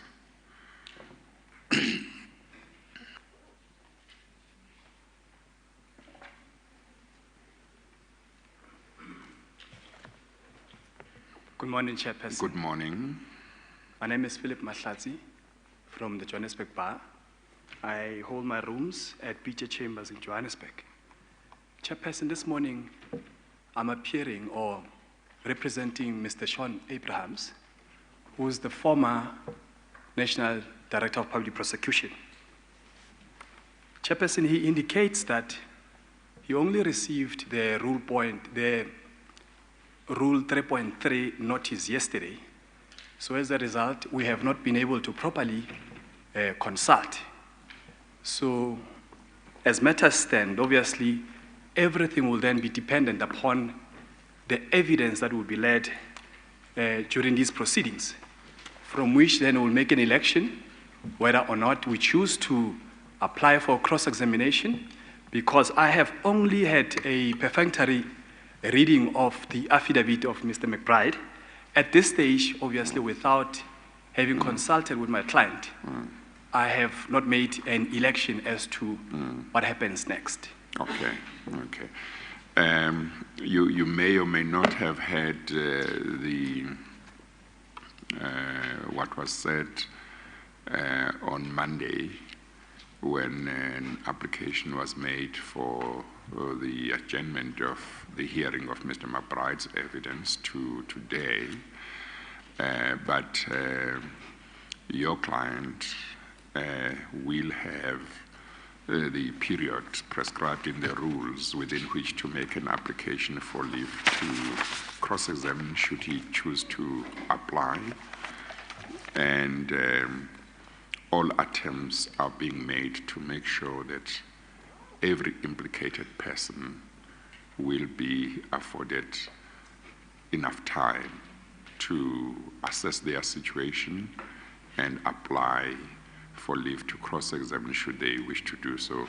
So the 14 days mentioned in the rules is not shortened at all, and where people are not able to make their applications within that time, they do have the opportunity, if they have got good reasons for not having been able to do it within that time, to apply for condonation, and such applications will be considered on their merits. So every attempt will be made to make sure that every implicated person is treated fairly. Thank you, Chair, for your indulgence. In fact, before I then stood here, I spoke to my colleague, Mr. Pretorius Yes. who's given assurances to that effect. Yes, no, Thank thank you, you. Chairperson. Thank you.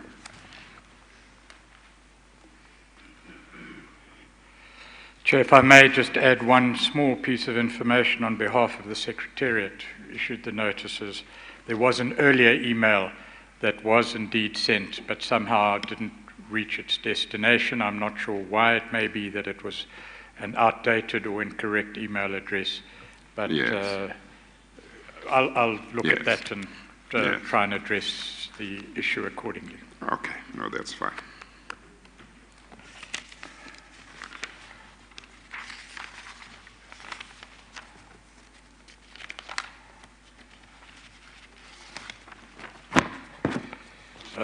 The witness in the chair down there, at least, I'm told that there's another counsellor who wishes to put himself on record. I wasn't informed of that before, but Okay, all right. for the opportunity, Chair. Okay, let us do that. Thank you. Good morning, Chair. Good morning. My name is Johan Ekstien from the firm BDK Attorneys. We are here to represent quite a few of the implicated persons, Chair. Yes, The first one is Lieutenant General Pashlani, the yes, former acting commissioner. The current provincial commissioner, of the Northwest, Lieutenant General Motswenyane.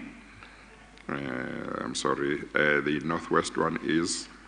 Lieutenant General Pashlani, the former acting commissioner. Yes, I got that one. And then the current provincial commissioner, Lieutenant General Motswenyane. Motswenyane. That's correct, Chair. Okay. As well as Major General Mabula.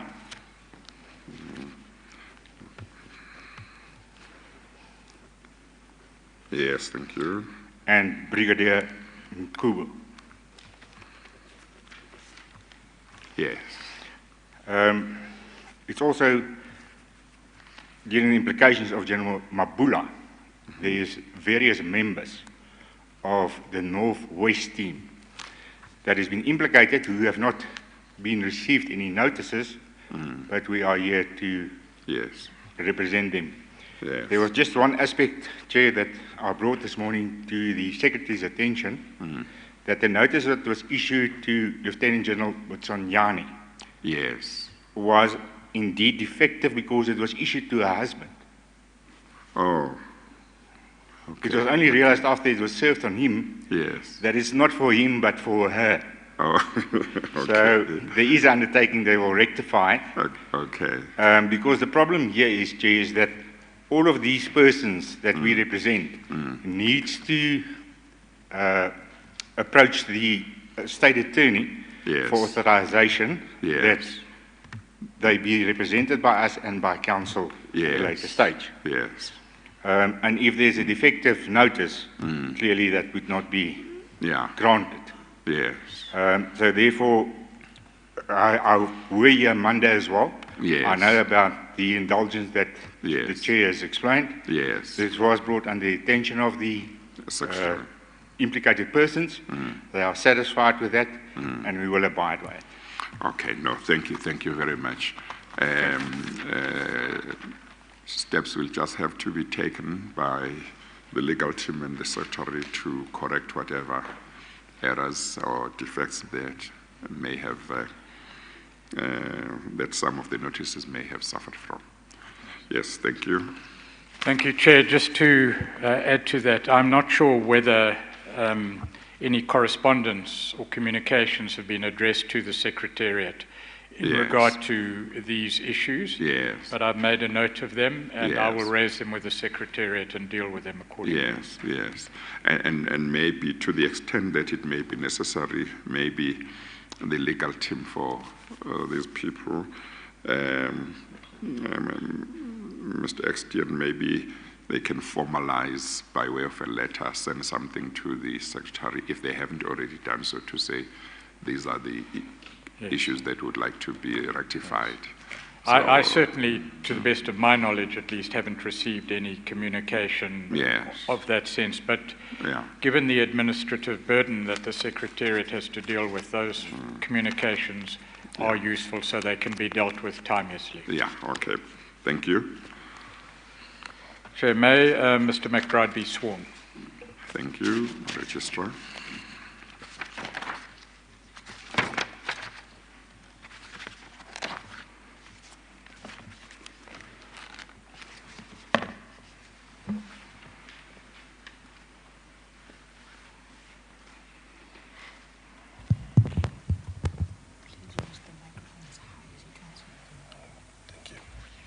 Please state your full names for the record.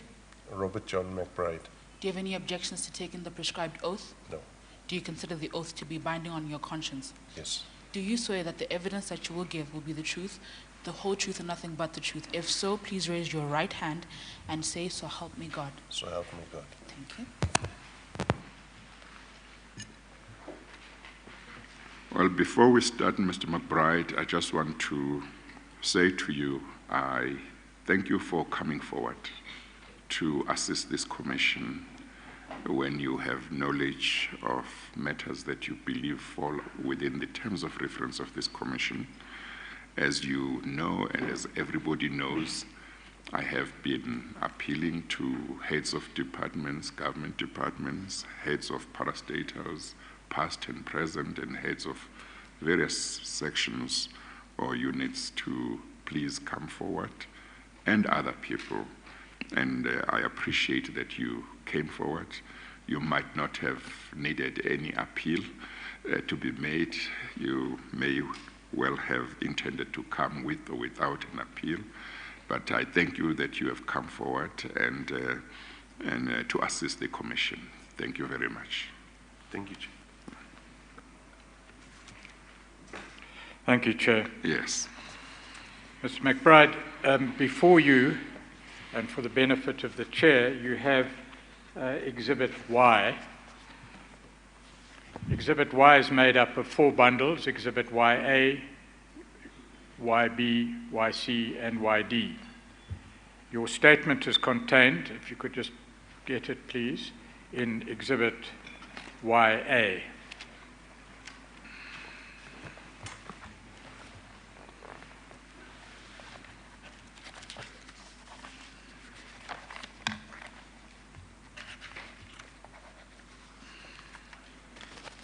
Yes, I have it, Chair.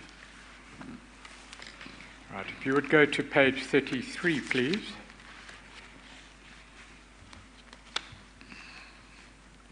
Do you have it?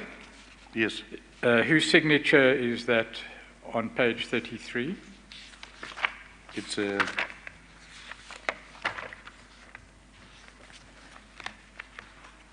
are 2 signatures there. I guess you mean the one above his name. Yes. it's my signature, Chair. Right. And you, on the face of it, attested to this affidavit on the 13th of February 2019. Is that correct? That's correct. Since then, your status has changed, but we will deal with that in a moment. If we would go back to page 1, please, of that document.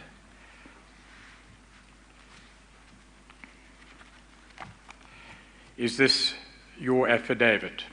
That's correct, yes. Are you satisfied that the contents are true and correct, subject to some minor amendments which we will make in due course? That's correct. The amendments, Chair, of a minor nature, but they will be included, as is the current practice, in a supplementary affidavit, Yes. which will seek to deal with Yes. such matters as are necessary and may emerge in evidence. Okay, thank you.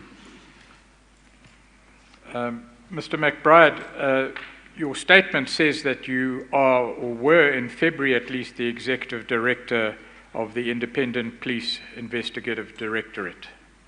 That's correct. Your status has since February changed. What is the position now? The process which involved Parliament on the non-extension of contract has been taken on review, but in the meantime, I've been considered for employment in another department. Okay. Your curriculum vitae is attached. We needn't go there insofar as the Chair may wish to ask you questions. He may, but it's known that you do have political affiliations historically. What is the relevance? Because I know you hold strong views about this for the purposes of your evidence. What is your attitude to the relevance of your political affiliations to your history with IPID and your evidence today?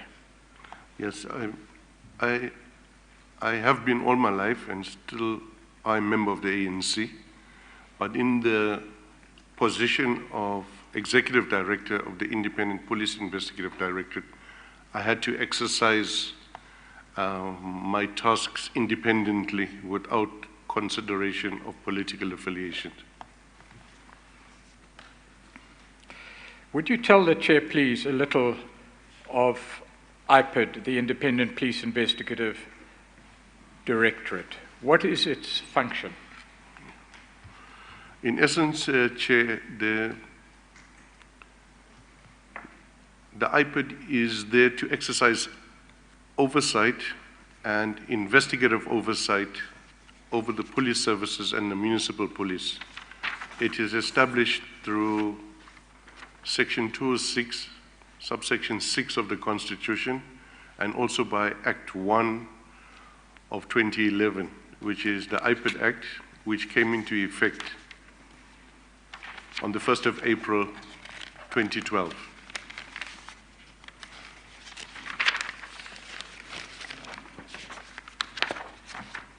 Is it governed by any legislation?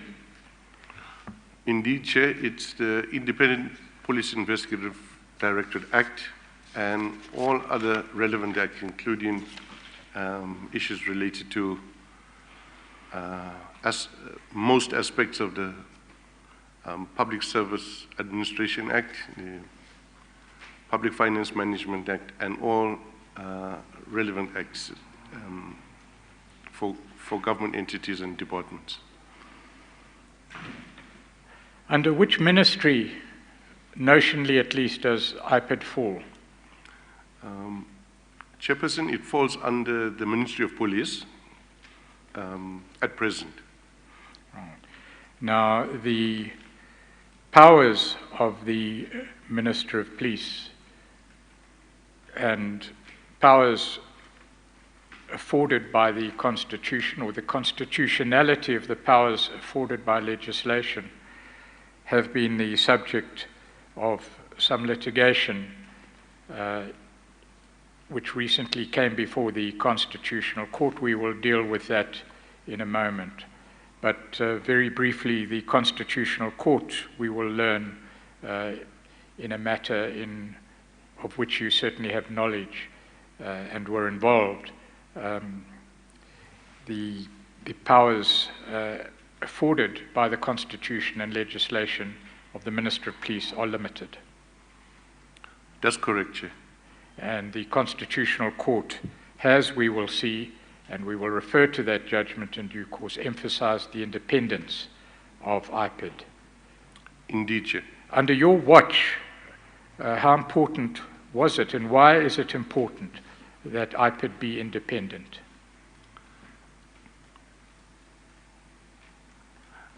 Well, essentially the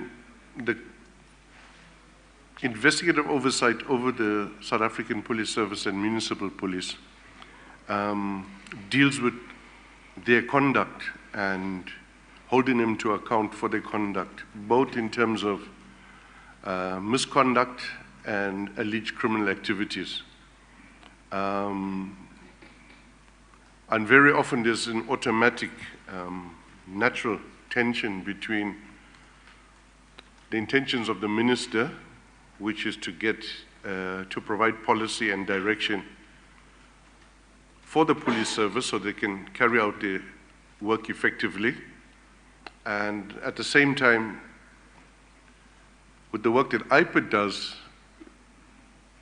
very often we expose and take to court or to take to disciplinaries after the gathering of evidence information which would throw the police in a negative light, including issues related to criminality or misconduct. That necessarily puts the minister and the executive director of IPID with some kind of institutional tension in the way it's established. On previous occasions, there's also been interference and undue interference, and the results of various court cases which culminated in the Constitutional Court, including those that relate to DPCI, are interconnected to what independence means, what is the extent of the independence, and it's been more recently defined with the more recently defined more acutely with the judgment from the Constitutional Court on matters relating to the National Director of Public Prosecutions.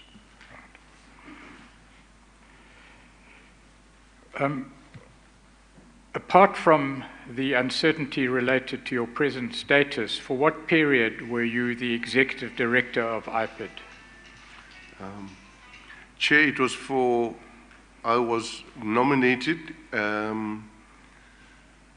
and confirmed by the Minister and confirmed by Parliament for a period of 5 years, which is linked to the legislation as it stands now. Is that from 2014 to 2019? That's correct, Chair. How, during your watch, how large or what was the staff complement of IPID? At all relevant times, Chair, the staff complement was between 380 and 400, depending on people leaving and vacancies. So roughly in that range, 380. And of that staff, how many investigators were there? Of that, Chair, is about 260 to 270 investigators at all relevant times.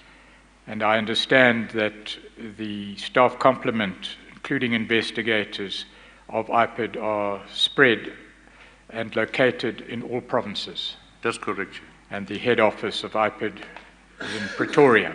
That's correct. To whom would you, as Executive Director, report, both strategically and functionally? If you could explain the distinction between the two reporting lines, of which we are now aware, to the Minister of Police on the one hand and to Parliament on the other. Strategically and administratively, it would be to the Minister of Police. And in terms of accountability and expenditure of funds and oversight and accountability on how we carried out our functions, it would be to Parliament. In terms of accountability also, we have the Auditor General, Public Service Commission, Public Service and Administration. SCOPA, the Select Committee on Public Accounts. Absolutely, sir. And in fact, any committee of the Parliament could call us in to account to them. Is there a portfolio committee to which you report? There is a portfolio, the Parliamentary Committee on Police. And how often are you required to report to that committee? I'd estimate at least twice a month from experience off the top of my head, but quite often. The IPID Act, if we may refer to it as such, came into effect, I understand, on the 1st of April 2012. That's correct, Chair. Is your budget accounted for separately from that of the police budget? That's correct. And IPID succeeded the former Independent Complaints Directorate, am I correct? That's correct, yes. Would you, for the benefit of the Chair and other interested parties, just try and give some practical examples of the work that IPID is mandated to do? Thanks, Chair. Under Section 28, there are a number of misconduct/criminal aspects which give specific mandate to us, which includes assault by a police officer, includes death whilst in detention, death by police action, rape by a police officer, rape whilst in custody, that is in police custody, corruption,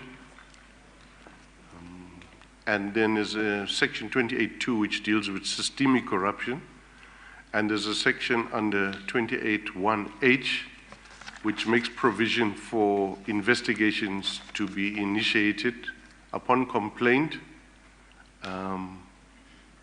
from the minister or an MEC, or initiated on the instance of the executive director on any matter. So 28.1H allows for IPID to initiate investigations. All right. If we may then turn to Exhibit Y, Annexure A on page 34 of Bundle YA. Page 35, that is the Independent Police Investigative Directorate Act. For the sake of completeness, I'd like to refer to you certain sections of that Act, and as your responsibilities will become the subject matter of your evidence in due course, if we could refer to Section 7. I have it, Chair. That highlights or stipulates rather the responsibilities of the Executive Director. Section 7.2, what does that provide? The Executive Director is responsible for the appointment of provincial heads of each province as contemplated in Section 22.1. And Section 3A? The Executive Director must appoint such staff as may be necessary to enable the Directorate to perform its functions in terms of this Act.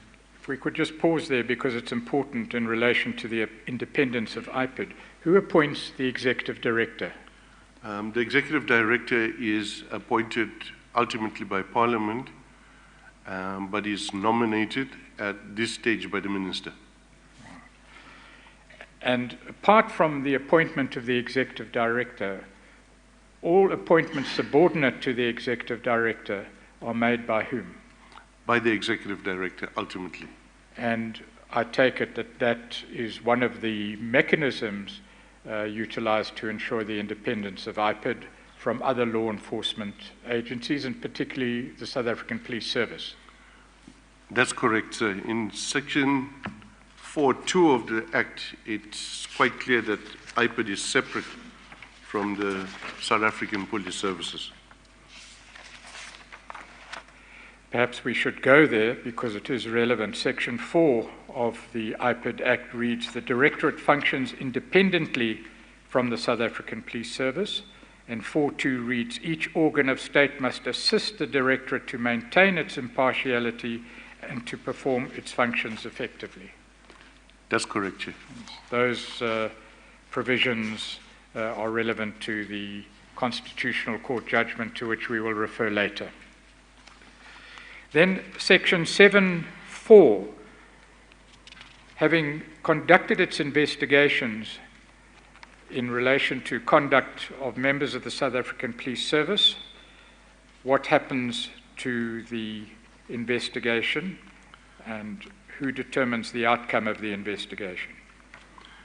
Ultimately, the decision to prosecute or not prosecute rests with the National Prosecuting Authority.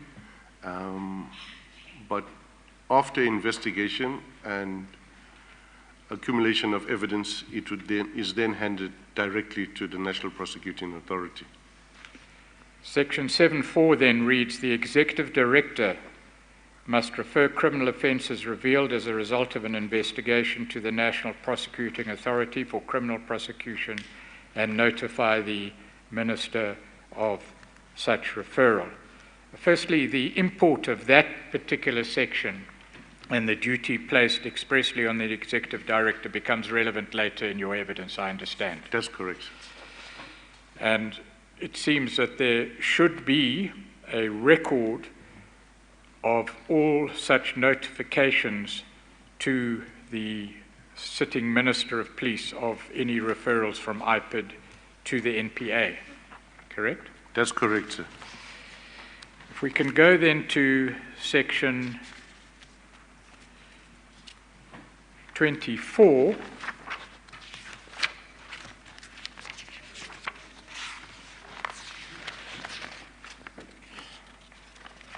Section 24 deals with the investigative powers. Again, these will become relevant later in evidence. Would you perhaps please read Section 24, 1 and 2 onto the record and make any comment you wish in relation to those sections? 24.1, an investigator may, subject to the control and direction of the Executive Director, or the relevant provincial head exercise such powers and must perform such duties as are conferred or imposed upon him or her by or under this Act or any other law, and must obey all lawful directions which he or she may from time to time receive from a person having authority to give such directions under this Act. And in terms of 24.2, an investigator has the powers as provided for in the Criminal Procedure Act, Act 51 of 1977, which are bestowed upon a peace officer or a police official relating to the investigation of offences, the ascertainment of bodily features of an accused person, the entry and search of premises, the seizure and disposal of articles, arrests, the execution of warrants, the attendance of an accused person in court. To summarize, although IPID is there to exercise oversight over members of the South African Police Services, Yes. Investigators who are seconded to IPID or who are employed by IPID have police powers in terms of the Criminal Procedure Act. Indeed, that is. If we could go then to section 28, which is on page 46 of Annexure A.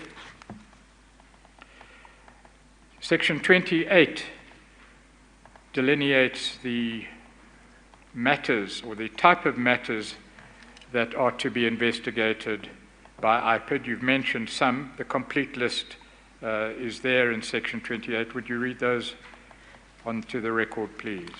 Thank you. In terms of 28.1a,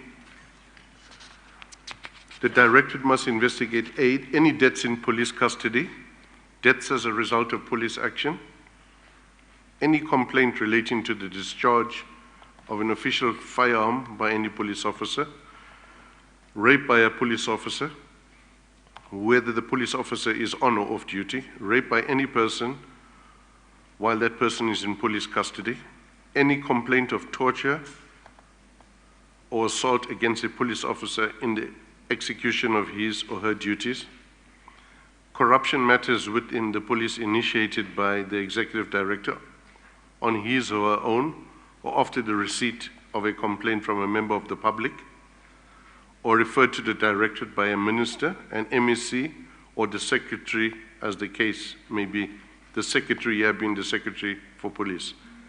And then H, any other matter referred to it as a result of a decision by the Executive Director, or if so requested by the Minister, an MEC, or the Secretary, as the case may be. And then Section 28, subsection 2, the Directorate may investigate matters relating to systemic corruption involved in the police.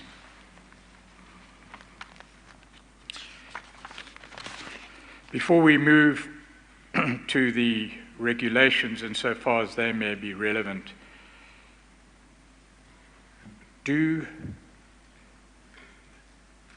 any or does any other law enforcement agency have the power, or does any minister, particularly the Minister of Police, have the power to control or exercise any influence over IPID investigations?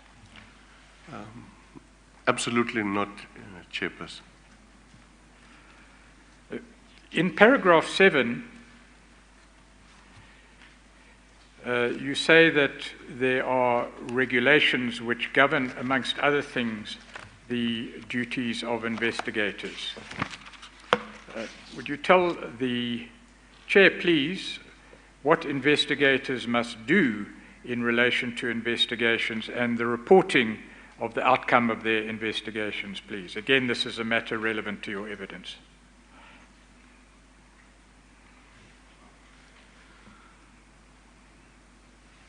Yeah. In terms of the regulations, the investigator must submit the relevant evidence to his supervisor, which ultimately will become the provincial head or the executive director, before it is signed off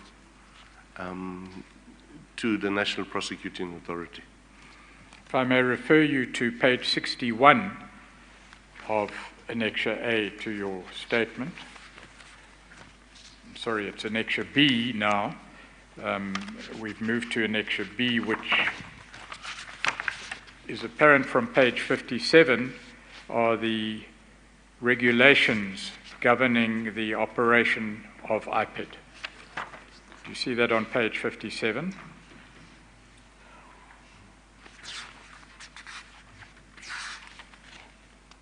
Yes, I have it.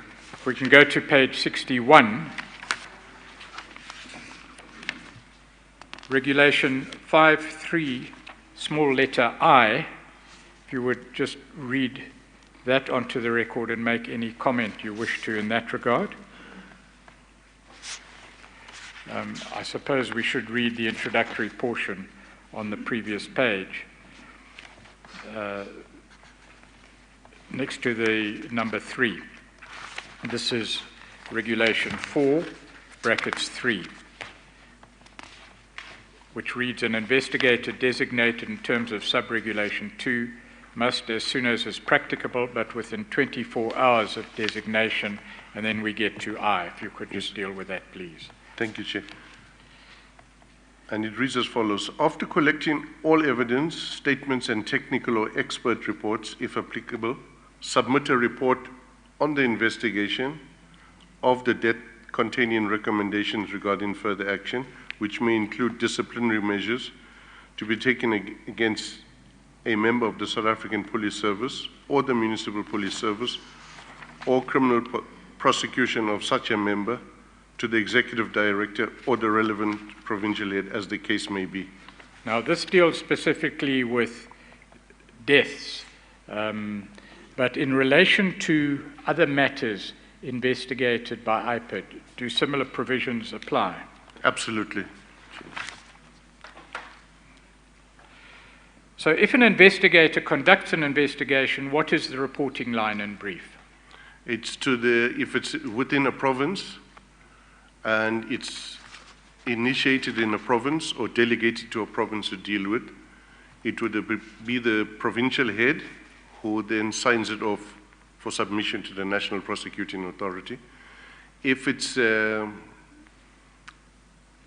initiated at national or in certain circumstances covers more than one province, it would come to the Executive Director ultimately and signed off for submission to the National Prosecuting Authority.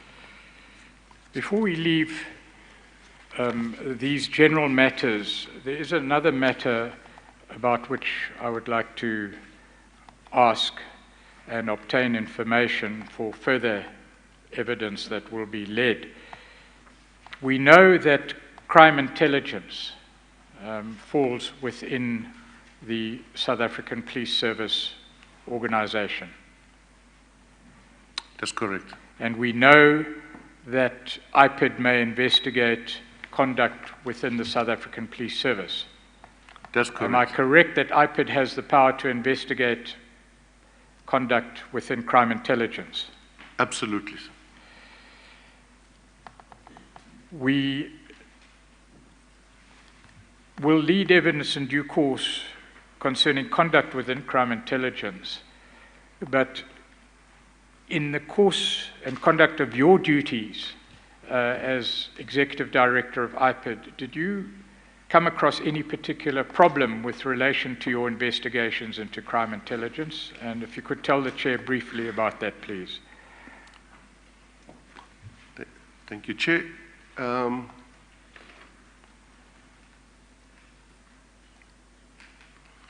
To be accurate, any request for information from crime intelligence, except for a brief period, is generally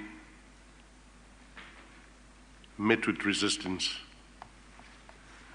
And very often, crime intelligence will resort to specious classification of documents in contravention of the policy on minimum information security standards, which forbids the usage of classification to cover up maladministration or criminal conduct. And as an example I can give, in an investigation of abuse of state resources, a senior officer who was not entitled to make use of an official SAPS vehicle made use of such a vehicle, and it was reported to us, and we investigated. Upon the investigators requesting the logbook of the vehicle to ascertain the days and number and stated purpose of usage, it immediately became a classified document. As to who classified the document, for what purpose and when, upon query, telephonically investigators were told, well, that is also classified. And this has resulted in a matter which, on classification, which is before the High Court, to deal with this issue once and for all, because this issue will bedevil future investigations, including investigations where there are commissions of inquiry, as legislation and penalty and sanction for spurious classifications will continue to go unpunished.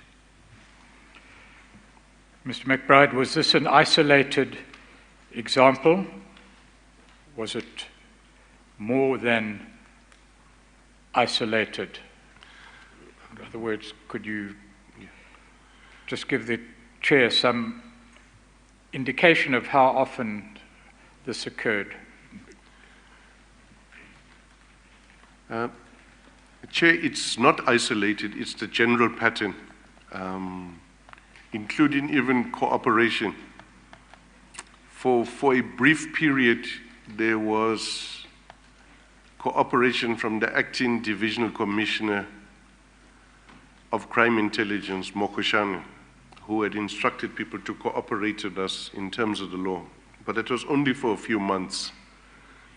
Generally, there's a problem, and there is actually what we call in IPID a blue curtain, which I think, firstly, the South African Police Service is one of the oldest organizations in South Africa, if not the oldest. And as such, it has old customs, traditions, and practices. And that generally makes any organization resistant to any change.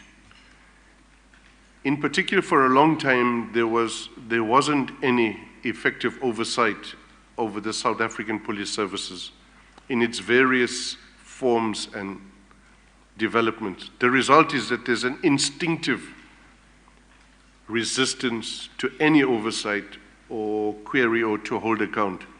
It is particularly so within crime intelligence, which has part of their mandate, as with other countries,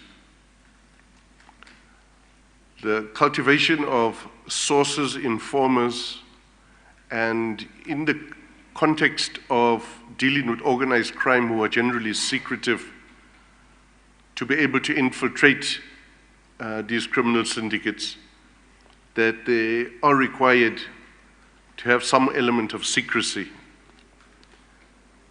That is understandable, and that is the purpose of the usage of the Secret Service account of crime intelligence. More often than not, even before my appointment to IPID, there's evidence and history of cases where there's been rampant abuse and a sense of impunity in the exercise of the usage of the Secret Service account of crime intelligence. And that also goes towards the classification. So there's what is termed in auditing limited assurance or no assurance given to how funds are spent, whether there's value for money, whether they're spent correctly, or they've been abused fraudulently. It's not transparent at all. There are a number of cases which were initially handled by DPCI and then jointly between ourselves and DPCI. And one of those cases off the top of my head is involving a case where a prosecution of the former Divisional Commissioner of Crime Intelligence had to be stopped midway because there was a refusal to declassify documents. What is ironic about that and indicates the frivolity of that decision is the fact that the same evidence that was suddenly classified for the criminal case was used in a disciplinary to get one of the co-conspirators dismissed. So the evidence has been, it's out there in public, but it's for a technical matter. On a number of cases, we have even written to the minister, the present minister, to assist with the declassification process, upon which we were sent to the Inspector General of Intelligence, who has the mandate to look at any document and This is the point I wanted to get to. I'm sorry for interrupting you. My apologies. To deal with that particular aspect of evidence, were these reported to your Oversight Institute, that is the Directorate General of Intelligence, and what happened as a result thereof? Yes. Thank you, Chair. In terms of the lack of clarity, or if I can venture to say, the willful lack of clarity on classification and resistance to oversight, the IPID and the Inspector General of Intelligence decided to sign a MOU to ensure cooperation between the two bodies which have oversight roles over crime intelligence, and from IPID, the wider SABC. Out of the MOU made provision for a task team, a joint task team, to look at matters, in particular abuse of the fund and corruption within crime intelligence. As such, I'm quite confident to say that a litany of corruption was brought to our attention through the collaboration with the Inspector General of Intelligence. It also became known to me that the Inspector Generals and even previous ones have written what they call a certificate on the state of affairs of the use of the Secret Service account. And none of that was taken seriously in terms of consequence management for officers who were involved in that. For example, some people would be in charge of an agent network, and then, according to the allegations and evidence, and in knowledge from in collaboration with the IGI, would then employ members of the family as agents and draw off a salary or an agent fee or source fees from the Crime Intelligence Fund. Mr. McBride, without asking you for a definitive answer in relation to statistics, in relation to successful or intended prosecutions, do you know of any successful prosecution, criminal prosecution, arising out of the circumstances to which you've just referred the Chair?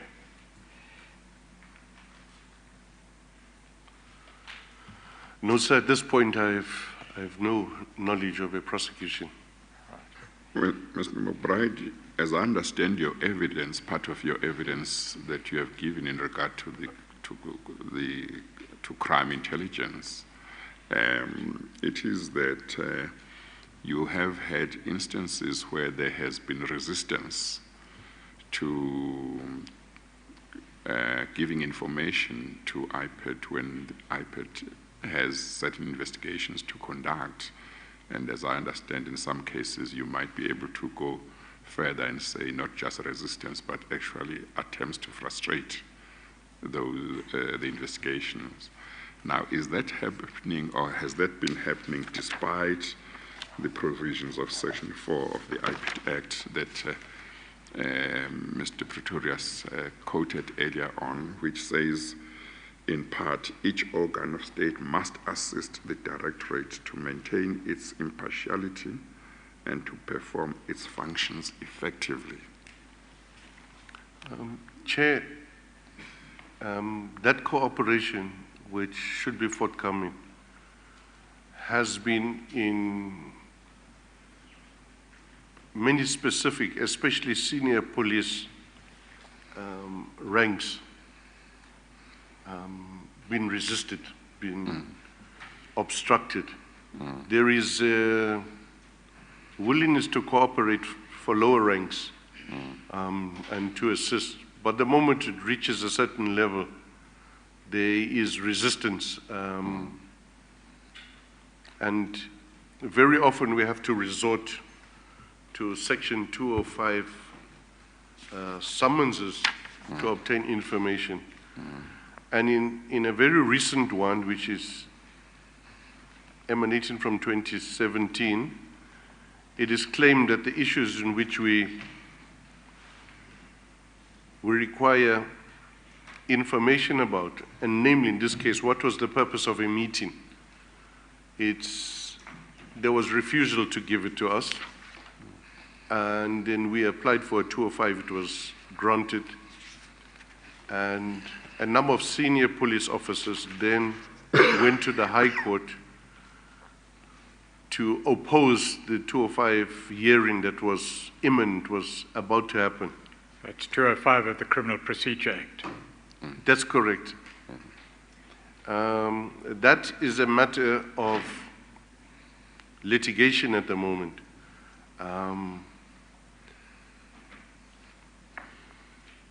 Where even from the side of the Inspector General of Intelligence, on that matter and other related matters, the Inspector General has provided an information note to the Minister of Police that none of the matters that were raised in the information note that I had sent to the Minister of Police on these classification matters,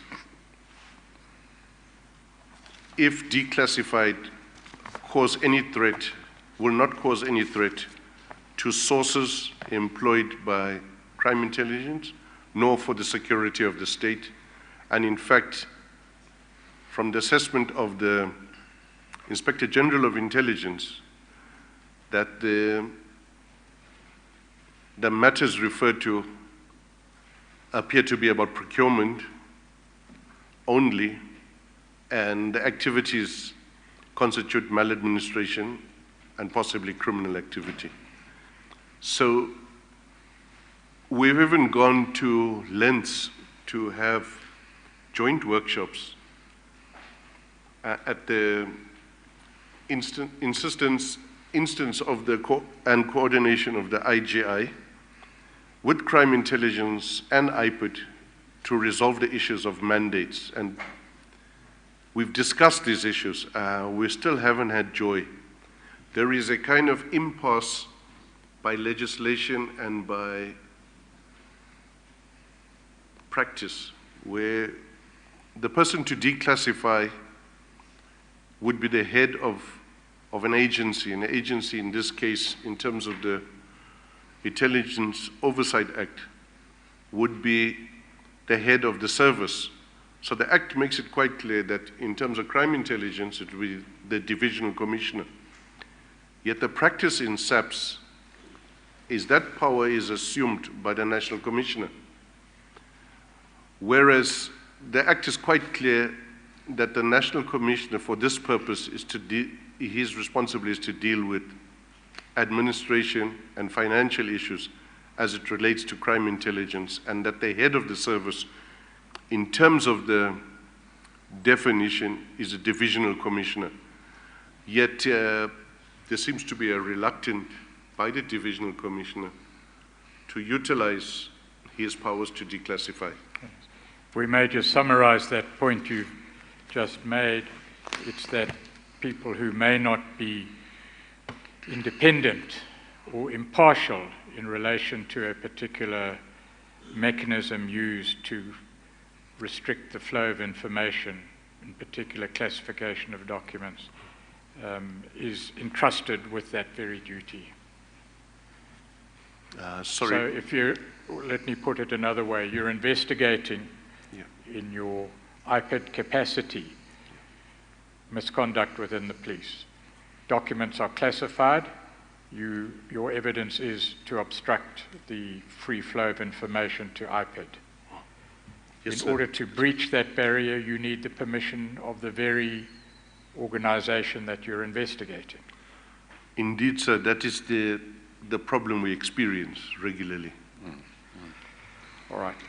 If we may then move on to page 3 of your statement, where you give an overview of the nature and purpose of the evidence that you are giving from a factual point of view. Yeah, should I go ahead? Yes, please. Just deal with the points you make on page 3 from paragraph 9 and following. Okay. The purpose of my evidence before the Commission, to assist the Commission, is to express my own personal experiences as Executive Director of IPID, what I observed and what evidence brought to light, and a number of litigations, court cases, judgments have indicated and led me to firmly believe that there was an attack on anti-corruption institutions, and that my suspension on the 25th of March 2015 was part of that process to take control of independent anti-corruption bodies and remove their heads by suspension,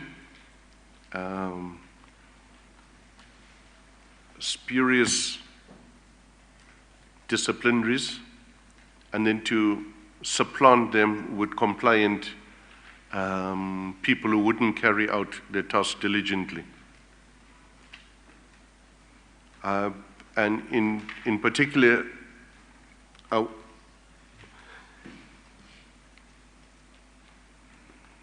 If we may, before you go on, Mr. McBride, may we just highlight 2 features of your evidence. You've told the Chair that there's a general issue that you wish to address, and that is the weakening of and interference with oversight bodies and the effect that this might have on law enforcement as a whole, a matter which the Commission is enjoined to investigate. You also say to the Chair that you're going to relate your personal experience, which you have said to the Chair now illustrates the general theme that you say informs your evidence. It may be put to you, because you will be cross-examined in due course, that your evidence is really an attempt under the guise of the Commission's work to deal with issues personal to yourself that have nothing to do with the general matters that the Commission is dealing with, and you're here simply to vindicate your own position and to condemn those who opposed you in the course of the last few years. What do you say to that potential criticism?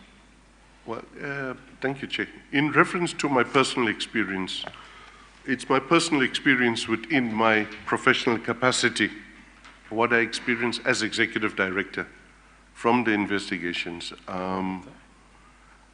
and the relentless. Sorry, Chair. Before you continue, I have an urgent message that Yes. someone who's required to control the recordings is quite seriously ill. We need to adjourn for 5 minutes in order to replace that person. Okay. No, that's fine. How much time? 10 minutes? I'm told 5 minutes, 5 but minutes. perhaps we should adjourn until 12:30. Yes, okay, we'll adjourn until 12:30. Thank you. We adjourn.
Thank you. You may proceed, Mr. Pretorius. Thank you, Chair. Mr. McBride, you were about to tell the Chair of your response to the potential criticism of your evidence that you have a personal axe to grind as a result of your treatment over the past year or so, and that it doesn't really fit within the terms of reference of the Commission, which is investigating the effectiveness of the law enforcement agencies, including oversight bodies, in dealing with state capture, corruption and fraud. Thanks, Chair. In response to that, I would say there's a litany of cases, litigation, judgments, persecution, not only to myself. Whoever was in that position either had to succumb to the interference or stand up. And what I am expressing here is backed up by evidence, affidavits, dockets, and judgments, all the way up to the Constitutional Court. So it's, whilst I'm expressing it, personally, it's as in my professional capacity as Executive Director and what the department experienced. And I've also looked at it not in isolation to IPID, but in relation to what was happening in other departments. If your evidence, which you will give indeed, is accepted by the Chair, one might ask the question, why would anybody be interested in weakening or hollowing out or reducing the effectiveness of an oversight body such as IPID? Whose interests would it serve? Chairperson, in answer to that question a few years ago, I came to the conclusion and expressed myself publicly on that, but I had also engaged with other affected persons from other organizations. And the public statement I made was that it's to cover up crimes that have been committed before, crimes been committed in the present at that time, and crimes that were planned to take place in the future. And as a result of those discussions, I found out I was not the only person that has come to that conclusion. A meeting was arranged with members who had also suffered the same persecution from SARS, from DPCI, and from IPID, and where we discussed these matters. We had our meeting formally with interested parties and NGOs at the Nelson Mandela Foundation, in which we expressed our concerns on what was taking place in the country. In fact, at a certain stage, myself, General Dramat, and Ivan Pillay released a joint statement to that effect, that this is a concerted effort to weaken anti-corruption bodies. And there can be no reasonable explanation why you would want to weaken anti-corruption and crime-fighting bodies, except a nefarious one. And in order to succeed at what you're doing, you would have to, the word obviously is used from the Commission now, capture the state and institutions of the state. At the time, we used the term silent coup or political gangsterism was the two terms we used then within our affected circles. So now, Mr. McBride, you will relate to the Chair those circumstances which you personally experienced, which together with other information which you have learnt over time, has led you to draw the conclusions that you have drawn and will draw at the conclusion of your testimony? Before you do that, Mr. McBride, do you know whether that statement that you, Mr. and Mr. Pillay, released is in one of the bundles, or if not, that you can still get a copy? I'm not certain, Chairperson, but I'm sure a copy of that can be obtained. It's in the archive somewhere. Yes, okay. I think it would be helpful if it can be found. Do you have a recollection of around when it was when you and Mr. Pillay released that statement? It was if I can estimate, 2015, 2016. Okay, no, that's fine. Thank you. Was there any response to the statement of which you're aware? Public response or official response? No, I'm not aware of any public response, as I'm not on social media, so I was not aware of the general sentiment in regard to that. But privately, people I knew agreed to that or said, well, it gets one thinking. And then the pattern was a similar pattern in all these institutions. And we had identified when the affected group came together that there'd be some leak, some investigation, something goes to the media, suspensions, and disciplinary on some spurious ground, and immediately new people appointed in acting position, and they immediately go about restructuring the departments of which they have now acting control over. And as a result, in the case of IPID, also interference with investigations. In one instance, and the same both in IPID, DPCI, and in SARS, the same narrative comes out, and it goes like this. Well, since the change or the removal of so-and-so, performance has gone up. So you heard it from SARS, which is not my department. You heard it from, in that case, it was the former Commissioner Moyane. In the instance of in Tlameza, in DPCI, it's the same thing. When it comes to IPID, in fact, we now have evidence that statistics were jippoed to give the indication of improvement in performance. And indeed, the acting executive director, Khamanyane, told Parliament that there's been an improvement in the performance of IPID. You will deal with that matter expressly and in detail in due course. That's correct, Chair. So, in paragraph 10, you say that you will explain your suspension on 25 March 2015, and you will also deal with 20, Mr. Pretorius. I'm sorry. I think you said 25, it's 20 March.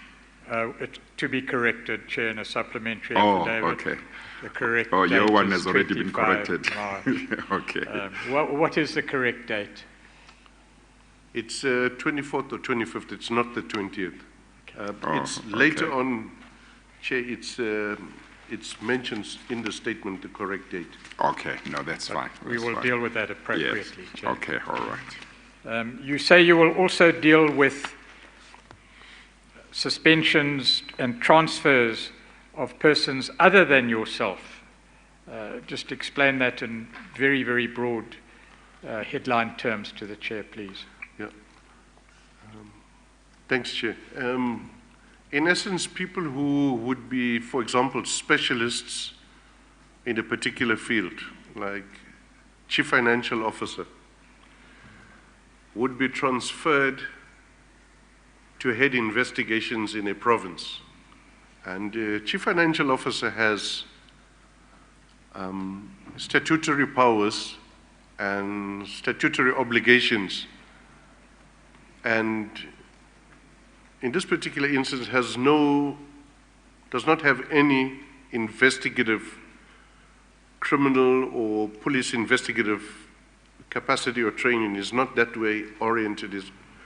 The person is oriented towards financial matters, then gets put to head a province as the provincial head of investigations.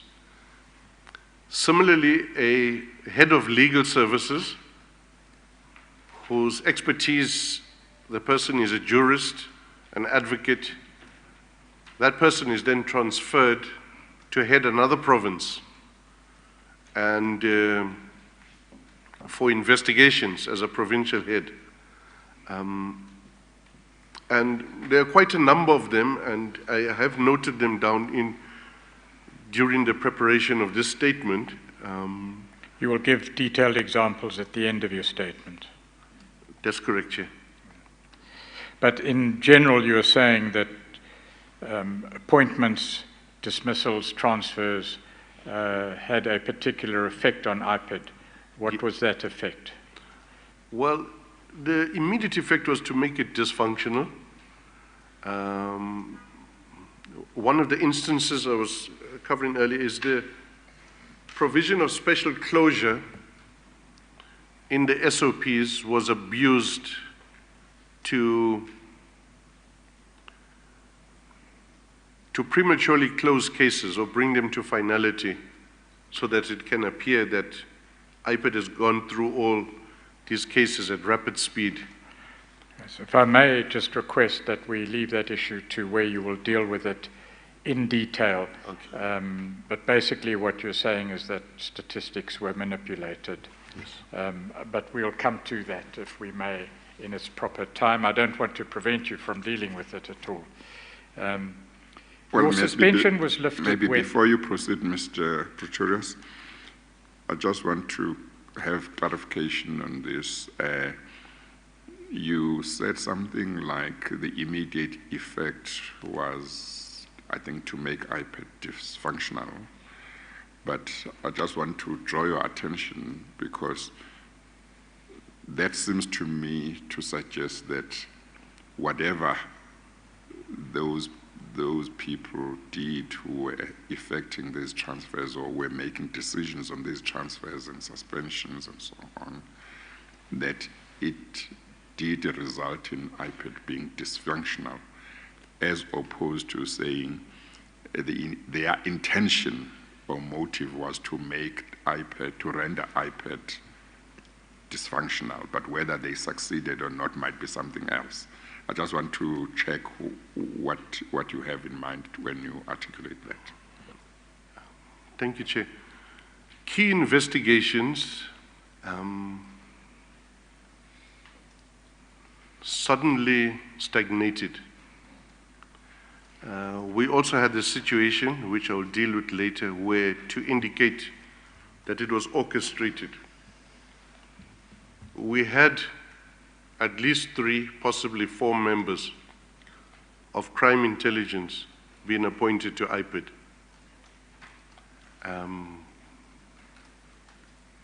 And getting involved immediately with investigations. Some of these crime intelligence officials then recycle themselves later. After our return, they leave IPID. They go back to crime intelligence and other units and are involved in the process of thwarting investigations. The exact same people who came from SAP's crime intelligence come into IPID after we are on suspension, and on return they leave. Okay, no, that's fine. I think from what you have said, and later on you can elaborate if you want to, from what you have said, at least I get the impression that at some stage there may have been an effect up to a certain level of making IPID dysfunctional. Yeah, okay, thank you.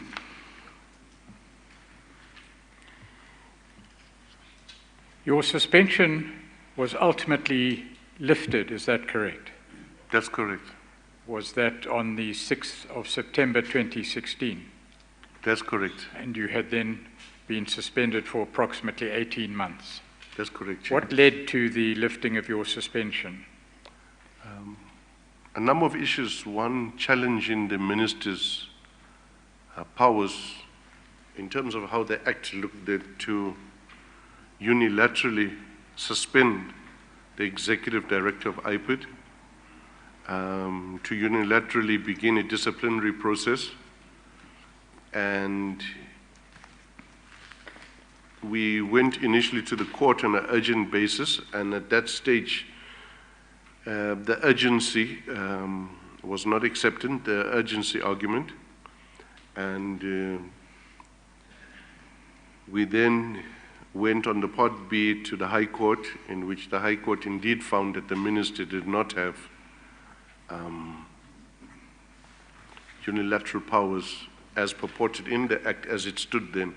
And what, if I may just interject there, we'll come to the judgment of Bosiela AJ in due course in detail, but what informed that judgment and the principle that underlay the reasoning in that judgment was in fact the independence of IPID from the police department hierarchy, including the minister. Am I correct?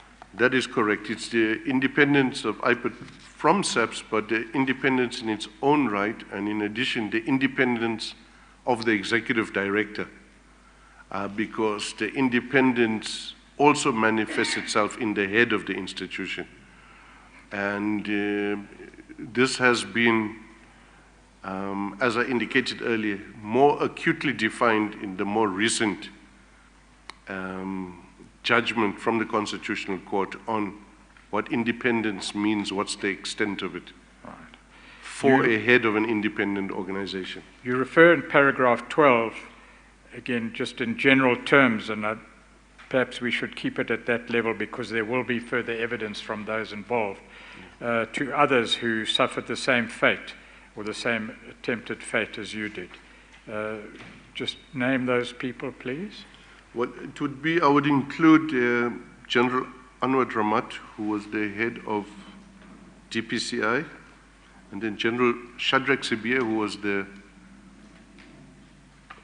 provincial head of GPCI in Gauteng, and then General Johan Boysen, who was the provincial head of GPCI in KwaZulu-Natal.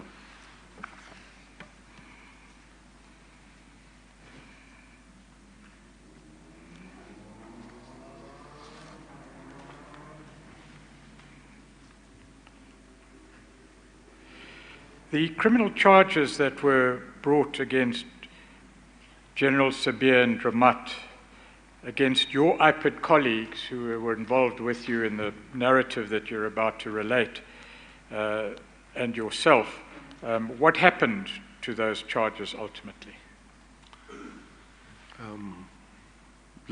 The charges were withdrawn because according to the prosecutor, there isn't evidence to sustain the prosecution, which obviously left us dumbfounded because we couldn't explain why we were arrested and prosecuted if no evidence existed, why it was the Priority Crimes Litigation Unit that was involved in the prosecution of the matter, whereas the charges, by every stretch of the imagination, would amount to fraud. And so there was from the onset no case, no evidence, and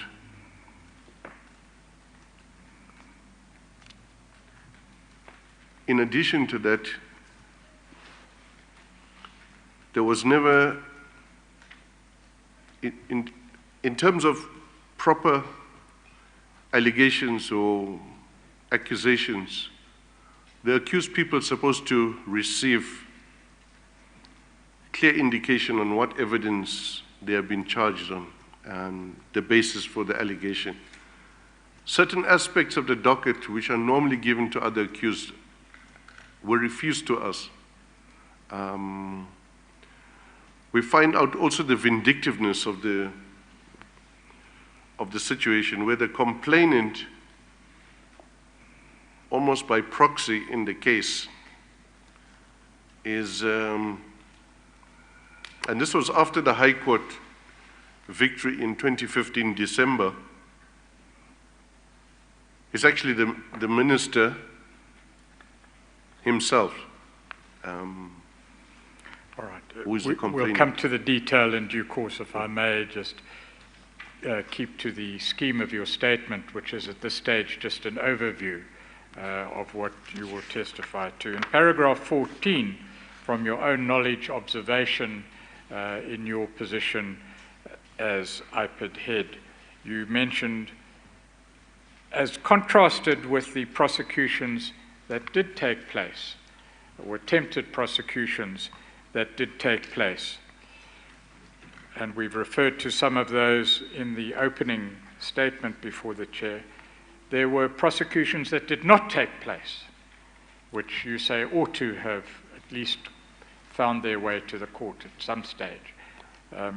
Just highlight those, please, for the chair. That is correct, Chairperson.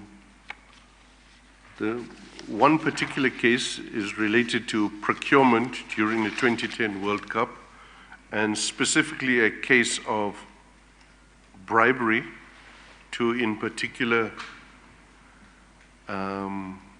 Major General Boyson, well, an attempted bribery because the suspects were arrested, a policeman and a businessman by the name of Toshan Pandey, where all evidence was provided, and up till today, the person hasn't been prosecuted on that bribery case. General Mdluli, who I referred to earlier about the curious case of the classification of really a document which should be already public. Then General Patlani, General Mabula. General Mabula's case is in particular serious because it involves a series of torture incidents, including torture of policemen following a robbery from a police station of exhibits which came out of a cash-in-transit heist. And a number of people were tortured in order to solve the case of the missing money from the police station. These cases come from 2010, 2011. There was initially prosecution started, then mysteriously withdrawn until we then queried it, and we have a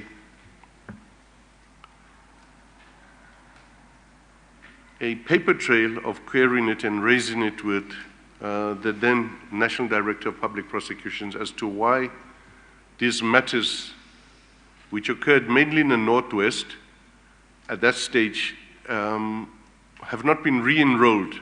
Now, in fairness, the National Prosecuting Authority at that stage had decided to prosecute the suspect of a unit which was headed by General Mabula in 3 different locations and 3 different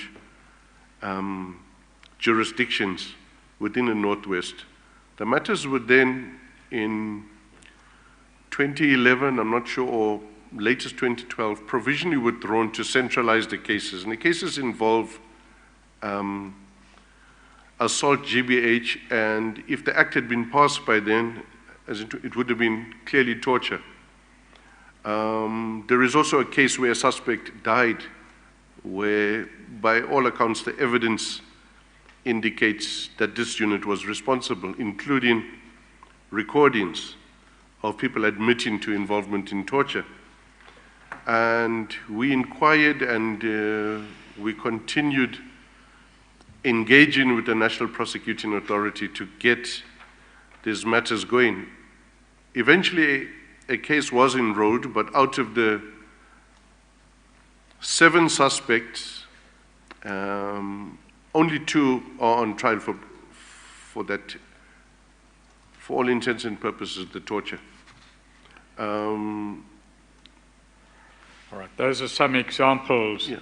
that you have to illustrate the point that you're making.